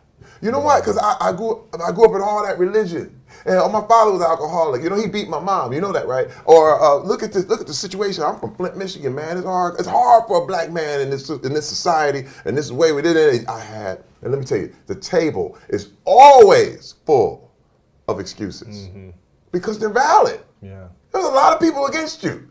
And you can say, oh my God, this table is full. It's like, man, you know, this is the reason why I'm like this. And this is this. And man, you never run out. And you always stay down. Always. You always. But the king stage is when you realize, wait a minute, this is your table. Wait a minute, this is your room. You have to accept whatever you are letting into your life, good or bad. As a king, you can tell people, get out of your court. As a king, you don't have to accept any of those excuses. Yeah. As a king, you have to know that you are responsible for your life, good and bad. You did that. So as a king, if something's not right, it's your responsibility to change it. Dude, it was like, I had to go to rehab.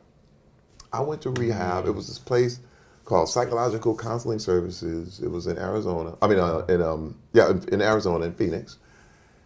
And man, How long did you go for? oh man, well, you go for a full. It's like an intensive. Yeah. Where you don't do anything. You're there for like 16 hours a day, and This is 2010? this was 2010. Yeah. So, and my wife told me she thought I would never ever do anything like that because again, I was not. Listen, we had been going to like therapy, but when you're not honest, it doesn't work. You know what I mean? Like you're just telling the game and whatever. Dude, I went in there and I was like, this ain't me. This ain't me. And like the first couple hours, I'm like, come on, this is crazy. Then all of a sudden, I was like, oh my God, this is me. Wow. This is me. This is the problem. This is this is the issues. And dude, I was in tears. Wow. I was broke. I was like, I was toxic. Like when you finally can turn the thing around and see yourself as ugly as you were, I was just so guilty. Let me tell you, it wasn't shame. It was guilt. There's a big difference. What's the difference? Shame says you are bad. Guilt says you did something wrong. The problem is, I was feeling shame since I was a kid. Yeah. As it's you. And this is the thing, when you are a shamed person, and when you try to motivate people through shame, what you're doing is constantly telling them, you are a bad person. You are like this. You are wrong. You are messed up. So you know what happens is, no matter where you go back to, I am messed up.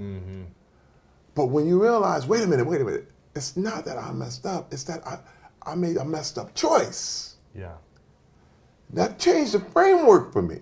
And I was like, and it didn't excuse anything. Now, mind you, it did not. It was, I had to say it. And the thing is, it's like courtroom. It's like a court. For you to actually be guilty, you have to say it. Think about it. There's nobody, if you never admit guilt, it will never be presented. You have to say, I am guilty. Wow. I did the crime. And it allows everyone to see you as you truly are. And I went through the process of guilt, of making sure I was guilty. I knew what I said. I put my wife through this. I put my family through this. I did this. I did this. Now let me correct it. But see, shame you can't correct. Shame is incorrectible. You can't. There's nothing. What happens is shame you just cover. Shame is something you just put, let's put some leaves over here and let's put leaves over the body. You know what I mean? It's like there's no way you can really, shame is one of those things where you just have to like color it. Image covers shame. But when you are dealing with guilt, now you've been proven guilty. Now there's punishments. You have to make amends. Consequences. You have to you have to be accountable. There's all kinds of things, man. You have to come back. You have to forgive people who did things to you. You have to ask forgiveness for what you did to other people. Let me tell you, and I have to say this. The forgiveness that my wife showed me was when I say a card carrying lesson for any person ever, because, and I understand why people get divorced. I do. First of all, I should be. But this woman, this is the thing, this is the intimacy that I always wanted, because she saw me for who I was, for real. And she said, Terry, I love you anyway. Wow.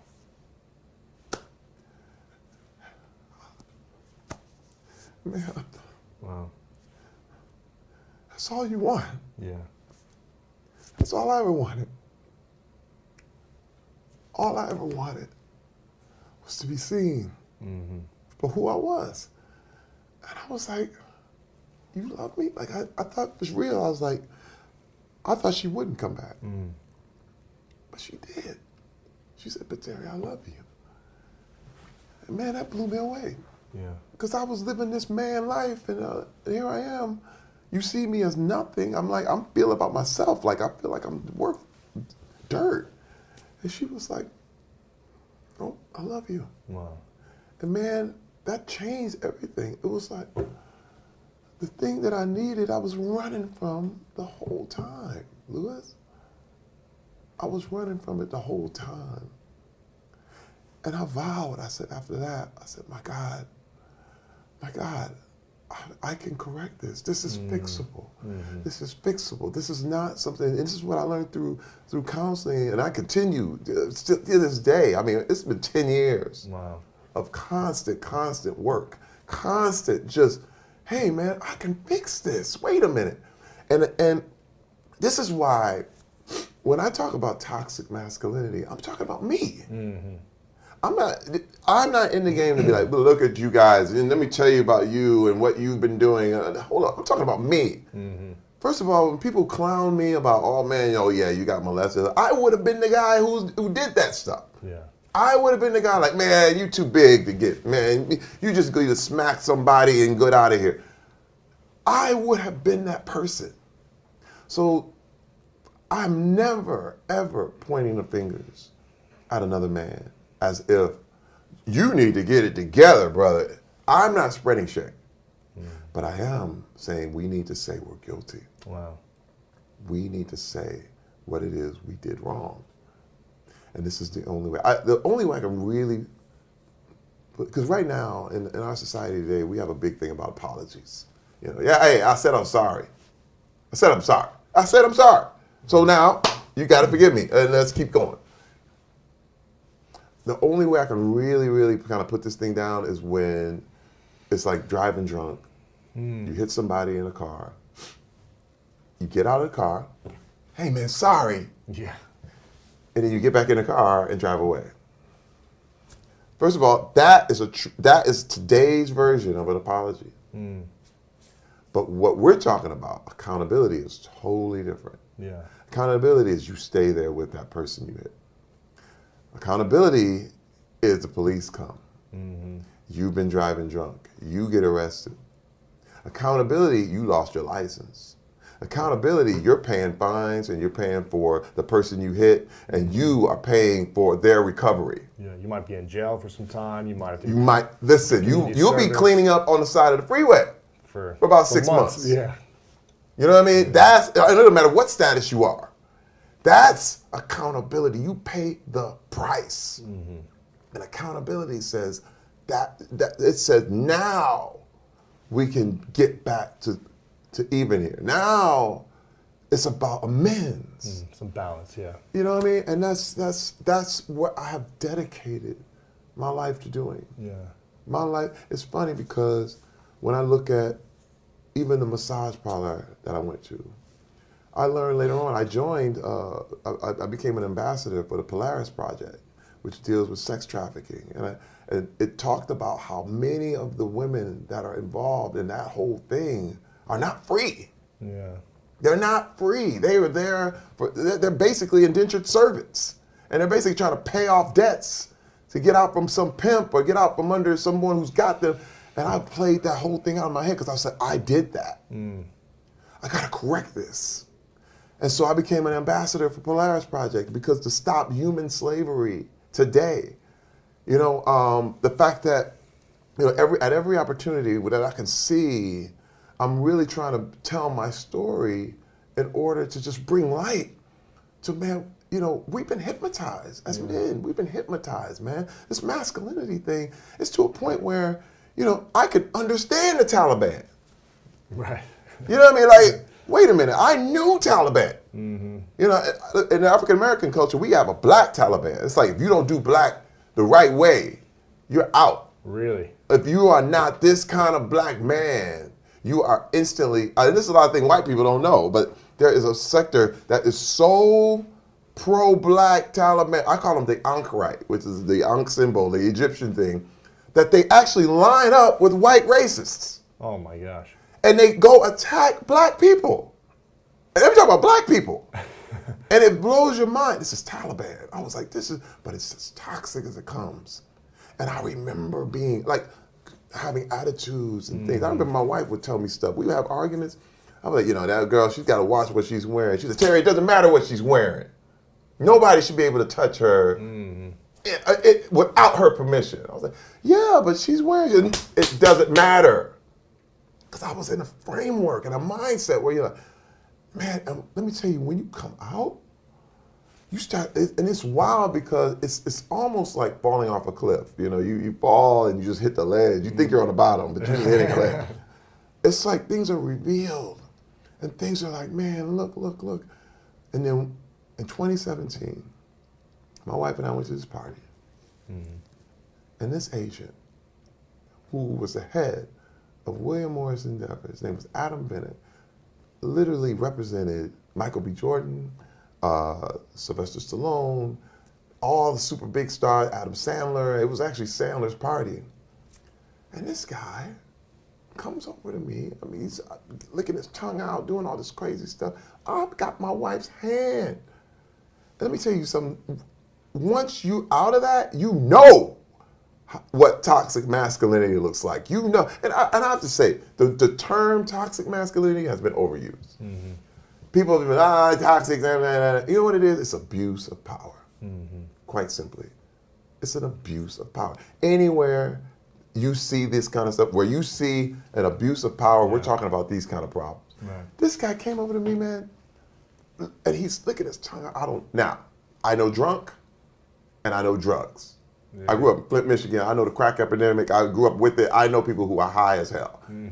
He was high on something. I don't know what it was. He was out of his mind.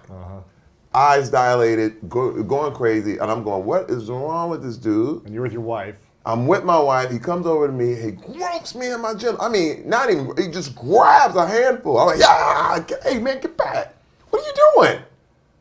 Then he's laughing and he comes back again. I'm like, dude. And I grab his hands, I restrain him, I push him back. I mean, he literally falls into other people. Wow.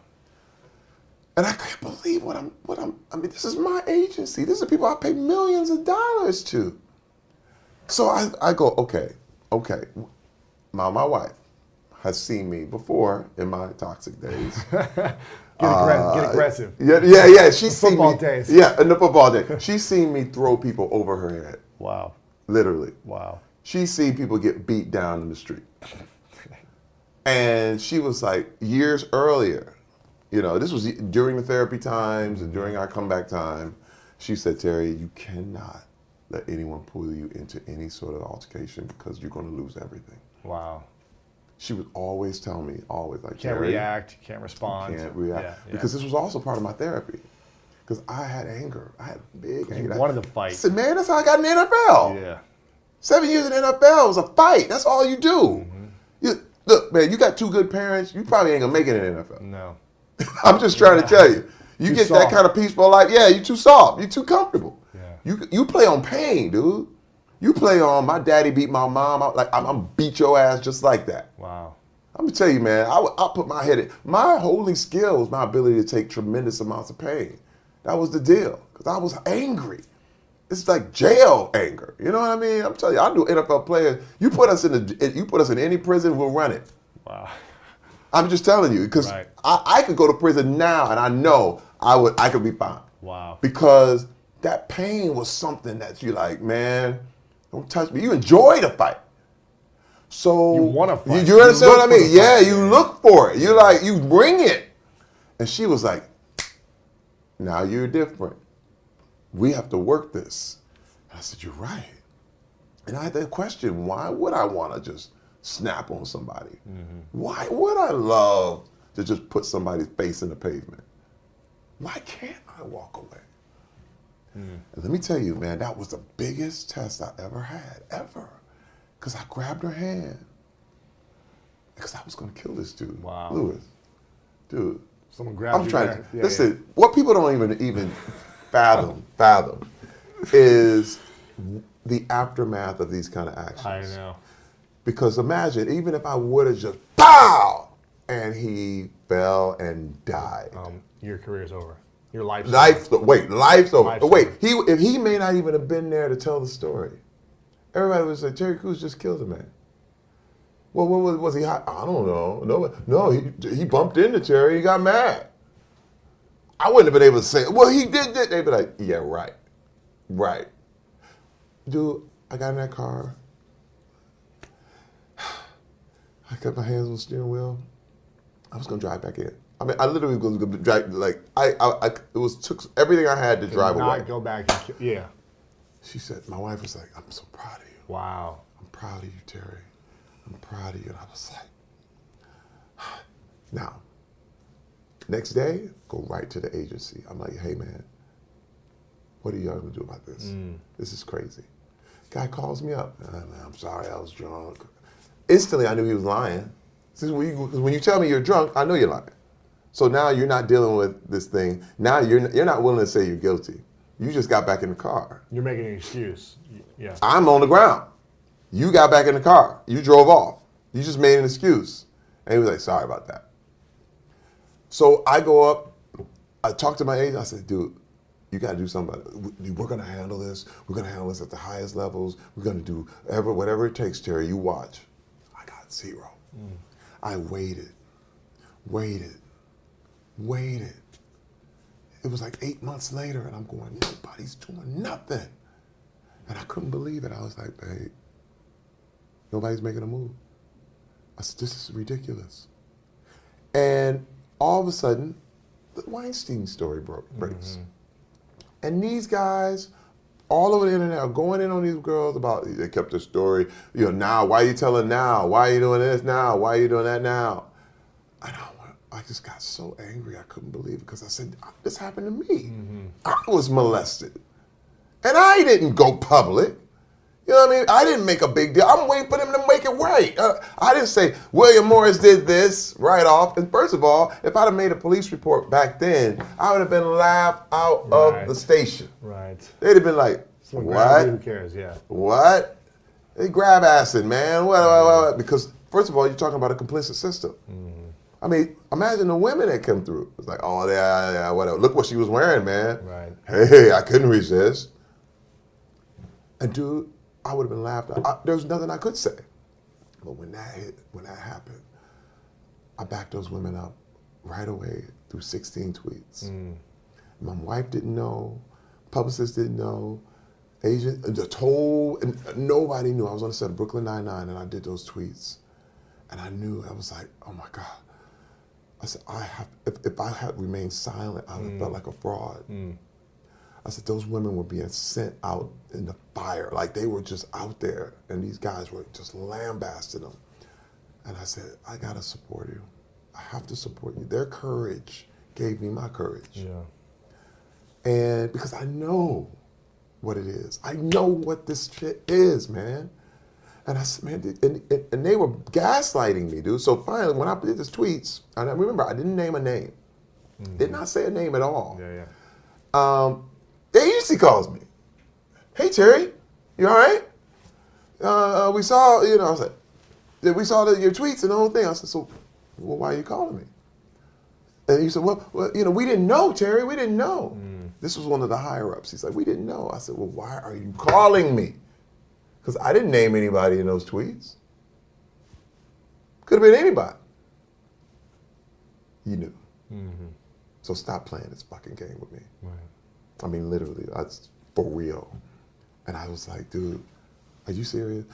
The great Ari Emanuel, president of William Morris, the man. He's like, I am going to grant you a meeting with me. That's what he said. Grant you a meeting? I'm going to grant you a meeting Wow. with me.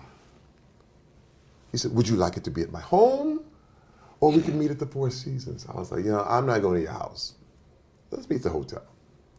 So he sits there, he comes in, he's like talking about, oh man, I juice. Do you juice? I'm going, we really going to talk about juice right now? Okay. I said, look, I pulled out a letter he wrote that said, Mel Gibson should be blacklisted from Hollywood. Why? Because of anti-Semitic remarks. He should never work again. What I did, I took that same letter, I crossed out Mel Gibson, put Adam Bennett, his agent. Crossed out anti-Semitic remarks, and I put sexual assault. And I said, read that. Now you know what you have to do. He said, it's different, Terry. So what's different about it? He said, well, I said, first of all, hey, look, anti-Semitic remarks, as reprehensible as they may be, are not illegal. Sexual assault is a crime, punishable by law. What he did to me, you go to jail for. He was like, look, okay, what we're gonna do, he's gonna lose his title, and we're gonna suspend him for 30 days. Is that good enough for you? I said, wait a minute, why are you asking me what's good enough for me? I said, first of all, I said, it's not my job to tell you how to police your people. Yeah. I said, dude, he has to go. You cannot do this to a client and go back to work. Right. I said, I am accepting nothing less than his dismissal, Mr. Ari Emanuel. And he said, do what you gotta do, Terry. Wow. And that started our year saga of courtrooms. And then they went public and said that I basically tried to take advantage of the Me Too movement and piggyback on this movement that real women had been really molested. Right. And they protected him. They stood by him. They were like, he did nothing wrong. We went into all this hoopla. And finally, it all hit the fan because more people started coming forward. Oh, wow. More people. And they just we just found this out. I was like, you knew this shit from the beginning. Right. I said, you just wanted to play me out. And listen, I have big time stars. Big time people came to me and they said, Terry, they told me not to work with you. Wow. Terry, they told me not to do. They were planting they had stories planted about me and prostitutes in Monaco and the whole thing, ready to go to all the press. And that was my second honeymoon. And I was like, no. So what I did, I just went in. I put all their stuff and put it out myself. Wow. And I went vocal. I went public. Because this kind of thing, you got to call out a heckler. You understand what I mean? Yeah. Toxic masculinity. When these guys get mean, these people who want to abuse, they pray for your silence. Silence is violence, man. They pray you never tell. But what I did, I went on a tour. I went on Dr. Phil. I was on Megyn Kelly. I was on every talk show, everywhere, naming names. And they were like, gee. To the point where they couldn't stand it. I mean, their own clients had to be like, what's going on here, man? Right. And then he resigned. They gave me my money back because I never wanted any money. Louis, I didn't want a dime. He had to go. I accepted that. They actually were talking about, well, what does he want? What does he want? Yeah. You know, they sent lawyers to do that. I walked out. I was like, I'm not playing this game. They said, what does he want? I want him gone. Well, that's not going to happen. I said, well, then you're not going to get it. It ain't going to happen. Yeah. So he agreed to leave. And there we go. They gave me my money back. But at the same time, I had to think, oh my God, I spent $400,000 of my own money. What is a young girl going to do? Who doesn't have the funds, What is the resources? What or young the girl wants to be in platform? Hollywood, get off the bus, she's trying to do it, she gets molested, she gets raped by her agent, nonetheless. What's she going to do? Not much. Nothing. Yeah. And I said, damn it, this has got to stop. I'm not having, this is a thing where we have to, as men, It's our job, and this is how I understand my boundaries, Louis. I'm not here to talk about the white man. I'm not. Yeah. I'm not here to be like, but what about this guy? I'm not here. I'm talking about me. Listen, black men need to hold other black men accountable. Men need to hold other men accountable. Americans need to hold other Americans accountable. See, you see how that boundary keeps working? It might grow, it might go big. Some people were like, well, what about, because I talk about my community, and they'll say, well, what about Catholics? I'm not Catholic. Right. I got nothing to say about that. But Catholics need to hold other Catholics accountable. You understand what I mean? Absolutely. What's happened is, it's the people you're next to. It's your community. You know what I mean? Hey, man, if you live in Greenwich, Connecticut, you have to hold other Greenwich, Connecticut citizens accountable. It does, listen, and now this is what what about toxic femininity? And I heard that all the time. And I'm like, hey, man, I'll leave that so some woman can have her own conference on that. Yeah.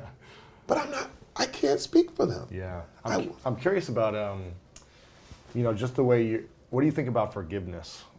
Through toxic masculinity, when someone has done something to you that you feel is wrong, and is wrong, illegal, or whether it's illegal or not illegal, you feel is wrong. Yes. Just in the way your wife forgave you, Yep. because you took accountability, you took certain actions. Maybe or maybe not, she wouldn't have forgiven you, but she did, and you're here now together. What's your view on forgiving toxic men or toxic actions that men have taken in the past, but are working to improve? And I don't know anything about the agent and what he's doing right now, but how do you, in your own heart, feel about forgiveness where people have done something wrong to you? First of all, forgiveness is a requirement. I remember when Donald Sterling did all his thing. I went on a press tour. I was doing a press tour for Blended, and that whole Donald Sterling thing was going on. And I said, we need to forgive Donald Sterling. You can look it up on YouTube right now. Wow. And black people were like, hell no, blah, blah, blah. But I said, listen. The big thing about forgiveness is that it's not for him or them. It's for you. It's for you. Now, forgiveness and accountability go hand in hand. See, what people think is forgiveness means now I'm free. No, it doesn't. In fact, holding you accountable is a part of forgiveness. I forgive you. I let you go. I'm filing this lawsuit. You understand what I mean? Like, that's as far as forgiveness goes. I forgive you. Meaning, hey man, you know what? I'm not going to let anything you do affect me in a negative way. You understand what I mean? In fact, I'm going to let it propel me to do more courageous acts to help other people. And I had to forgive my father, man. Was My that the hardest father, person my to forgive? youngest memory is my father hitting my mother in the face and knocking her out. Okay? I had to forgive him. But the thing is, forgiveness is great. But he expected, okay, so now everything's good. I'm like, no, you can't come in my house and ruin my house. Yeah. I mean, I actually forgave him and then blocked his number. Yeah. Do you see what I'm saying? Sure. See, but that's where we're getting it mixed up. Because what happens is when a smooth, toxic guy knows how to manipulate that. Come on, baby, you forgave me, right? Let me back in. It's like, you've already crossed that line. Now, forgiveness is like, you know what? I forgive you. Go your way. Goodbye. That's the best kind of forgiveness ever, man. Yeah. Unless maybe, would you ever bring someone back in your life if they showed accountability for a while and you felt like it was sincere and true? I've already done just it. like what your wife has done, where you took the actions, you were sincere, Yes. work. I have to say this. It's wild because I have a really good friend who I can say betrayed me. And he literally worked his way back. And now we're back again. Really? I'm telling you, it's so amazing. My wife will tell you. We went through the whole thing, straight betrayal. And I was like, what? And he was really, really apologetic, really sorry, and he was really accountable. And let me tell you, now he's right back. In fact, because of what we went You through, trust even more. we're right. Right. You see what I mean? We're closer than ever. Wow. And we talk about this stuff. And before it was an image and things he was covering, and now there's nothing there. Now we're closer. Yeah. We're actually intimate. You know what I mean? And let me tell you, my wife and I, way closer than we were before. And when I mean, man, I can look in her eyes, she looks in mine, and we go, oh, now listen, I would say if there's a way to not go through what we went through, That's the best way. do it. You know what I mean? Hey, look, do it. Don't struggle for 20 years. I would never, ever recommend the hell. Because let me tell you, it was hell. It was hell Yeah. to come back. I mean, man. there were times I would come home and she'd be in the kitchen just crying, just standing there. And I knew, there's nothing worse than knowing you did that. And I wouldn't even have to ask. I would just come over, give her a hug. I was like, if she wanted one, I would say, can I hug you? And we just hug. And it's about empathy, man. And this is, again, with this apology thing, people feel like, well, I said it once and then I don't have to apologize again. But that's saying you'll never be wrong. Yeah. You always have to be open, and forgiveness is necessary. Forgive, forgive, forgive. I have to forgive in the morning, and you forgive at night. How did you learn to forgive yourself for 20 plus years or 30 years or whatever it is of doing things that you felt like you betrayed yourself for and other people? That came from doing a lot of reading Brene Brown. She's and amazing. her dealings with shame. She's amazing. Dude, it literally told me, wait a minute, man, you are not evil. You see what I mean? Because that's the way you forgive yourself. We think we are, right? Yeah, because you can't forgive yourself as long as you think you're evil. Right. You know what I mean? You can't. It's impossible. I am an evil person. There's no forgiveness. But when you realize, no, I did something wrong. I did bad things. I don't do them anymore. Now you can forgive yourself. Now you can start to, I don't do that anymore. I don't watch porn anymore. I don't do these things anymore. In fact, I'm working against these things. In fact, I am correcting these things. In fact, because of my vulnerability and because of my transparency, my God, it's like I'm having a therapy session right now. Right. As we talk. Yeah. And it reminds me, it was like, Terry, hey man, you're making right moves now. Yeah. You know what I mean? You're doing the right thing now. And it's so funny because you can relate it to almost like food. People eat emotionally. You know what I mean? You eat when you feel bad. Yeah. You might not be hungry, you might not be there, but you go, and then all of a sudden, the bigger you get, the worse you feel, and you just say, this is who I am. Yeah. And then all of a sudden, you are in an unhealthy state, and you just decide, this is me, this is the way I am. And it's like, no, it's not. No, it's not, because there is an ideal weight. You know what I mean? I have never fat shamed or anything. I don't believe in it. But everyone should have an ideal weight. There's an ideal weight for you that's healthy. Yeah. And if you don't know it, you probably have a problem. You know what I mean? Right. And that's the way I'm gauging my thing. Sure. And I look at this thing as, hey man, when you look at your own life, and it's constant introspection, constant correction, constant do it right. Do it right. Wait a minute. Why do you feel this way? I've been so mindful lately because there are times when I'm sitting around and I'm like, why am I irritated? Why am I irritated by something?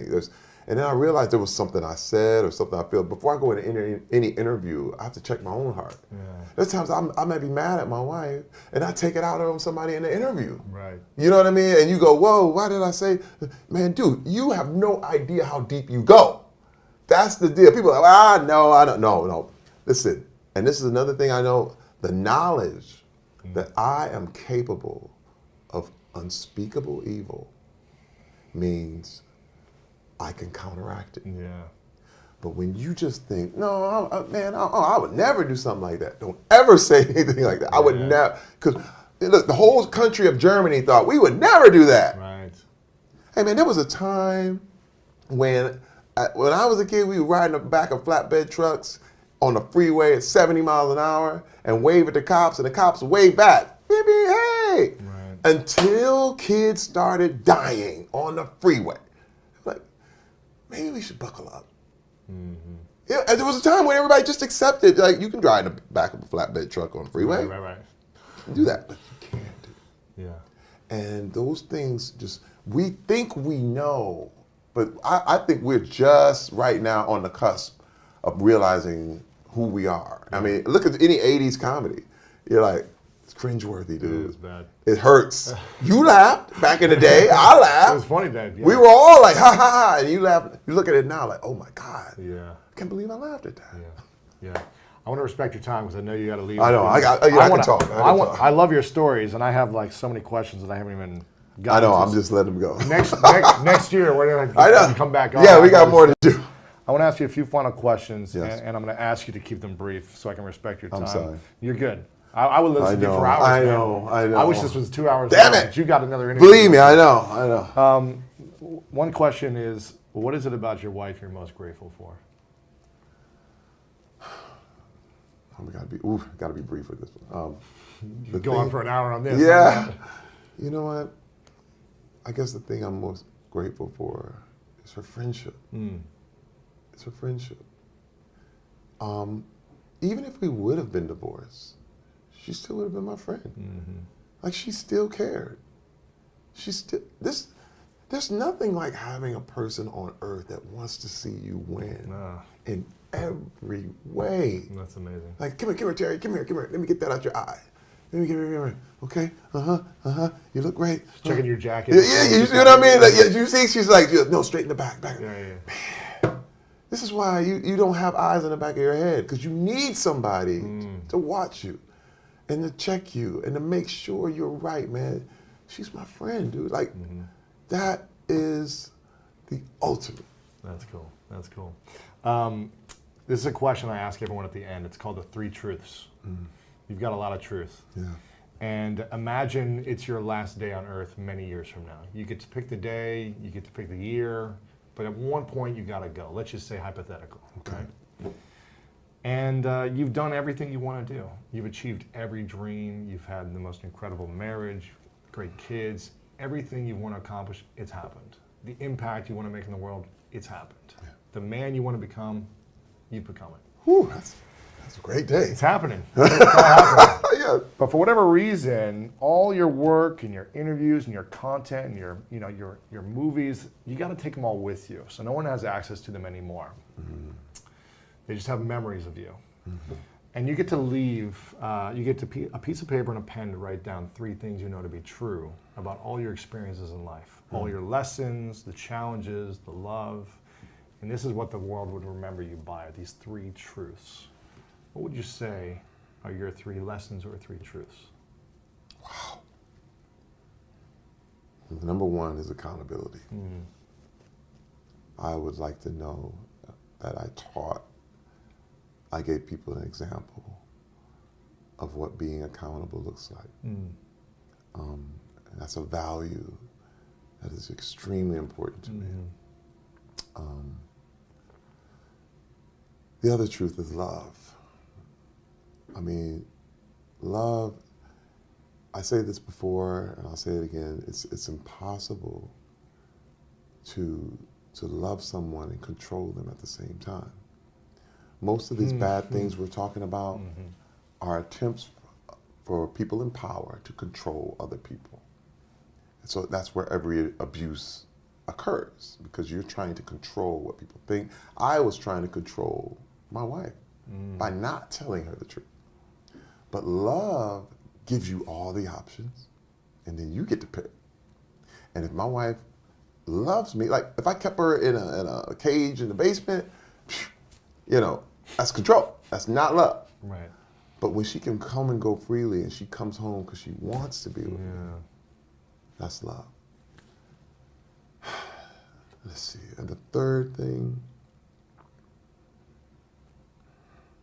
I would say creativity. Creativity. You can do it all. My thing is, I never saw once I cracked that egg on the inside of me, like that image and who I was became one person, I could do anything. Wow. There was no rules. Go, host, act, create a furniture line, paint, Yeah. do whatever. There's no rules. There's nobody to tell you, hey man, that's not what a man does. No. Creativity works like do whatever you want, whatever your vision sees. In fact, as far as you can take it. You know what I mean? Pablo Picasso said, whatever you can imagine is real. That kind of creativity, man. To me, those three things, man, they can say, man, Terry did that. That's what I want. When you see all the stuff that he went for and he tried. This is a kid from Flint, Michigan, man. I never was supposed to get this. Wow. People are still shocked that I'm here. Yeah. I shocked myself. But it's through creativity. Yeah, man, those are powerful truths.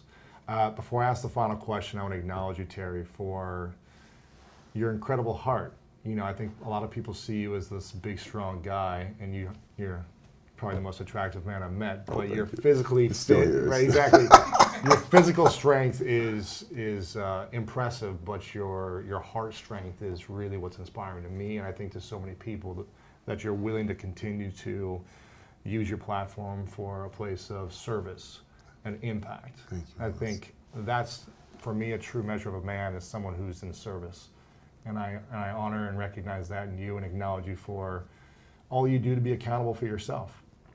I know we've talked before, I've made tons of mistakes in my life and I'm not perfect and I'm constantly owning up to that accountability personally. And for you to lead the way, it's really inspiring for me and so many men and women in the world. So I acknowledge you, my man. I hope we get to do more interviews in the future and dive in, because we didn't even talk about your art, your creativity. Oh, we got more. Yeah, I got a whole deal on that. Terry's one of the best artists I've ever met. But right now, you can get the book Manhood. Make sure you guys go pick this up. Get it for yourself. Get it for a man in your life. And for women, if you're living with a man, how to understand men better. This is a great book. Check this out. You're on Brooklyn Nine-Nine. Is it out right now? You're filming right now, and it's out. We're filming now. And it's, And it's out. And I'm hosting America's Got Talent. America's Got Talent is huge, man. Congrats on that. Huge. I've been watching your stories and everything. It looks so inspiring, It man. is. It's so great, man. I was made for that show, dude. You are the perfect host. You are freaking it's unbelievable. What else? How else can we support you right now? We can follow you on Instagram. Yes, just at Terry Crews, Instagram, at Terry Crews on Twitter, Facebook, Terry Crews. So, I'm just always doing stuff. Oh, I have a children's book coming out that I illustrated. Yes. Is it coming out? It's literally coming out next month. We are getting the whole thing together. It's self-published. It's called Come Find Me. And it's an augmented reality book where it's a first-time reader. It's in Portuguese, English, and Spanish.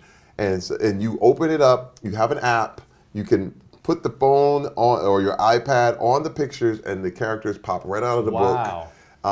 We are going all out. Come Find Me. Where can we pre-order that on Amazon? Actually, it's comefindmebook.com. Okay. And we have it. It's literally coming out next month. So sweet. We're lining it all up, man. It's my first children's book. Because let me tell you, this is the thing. What broke my heart more than anything was when Bill Cosby went down. Mm-hmm. I grew up on Little Bill, Fat Albert, the whole thing, and I said, man, now that wiped out the whole legacy. I knew something had to replace that. Yeah. And I created this book, and it's two characters, Marcus and Anthony, two little young African-American boys who are based on real people. I co-wrote it with my friend Ken Harvey, who was a pro football player. And his kids are all grown. They have master's degrees, the whole thing, and they're wonderful kids, but they're based on them as they were little kids. That's cool, man. Come find me. We'll link it up. We'll promote it out. In 30 seconds or less, final question. What's your definition of greatness? Wow. My definition of greatness is vulnerability. Because vulnerability, you have no courage without vulnerability. And there's no way you can be great until you can hear it and be vulnerable.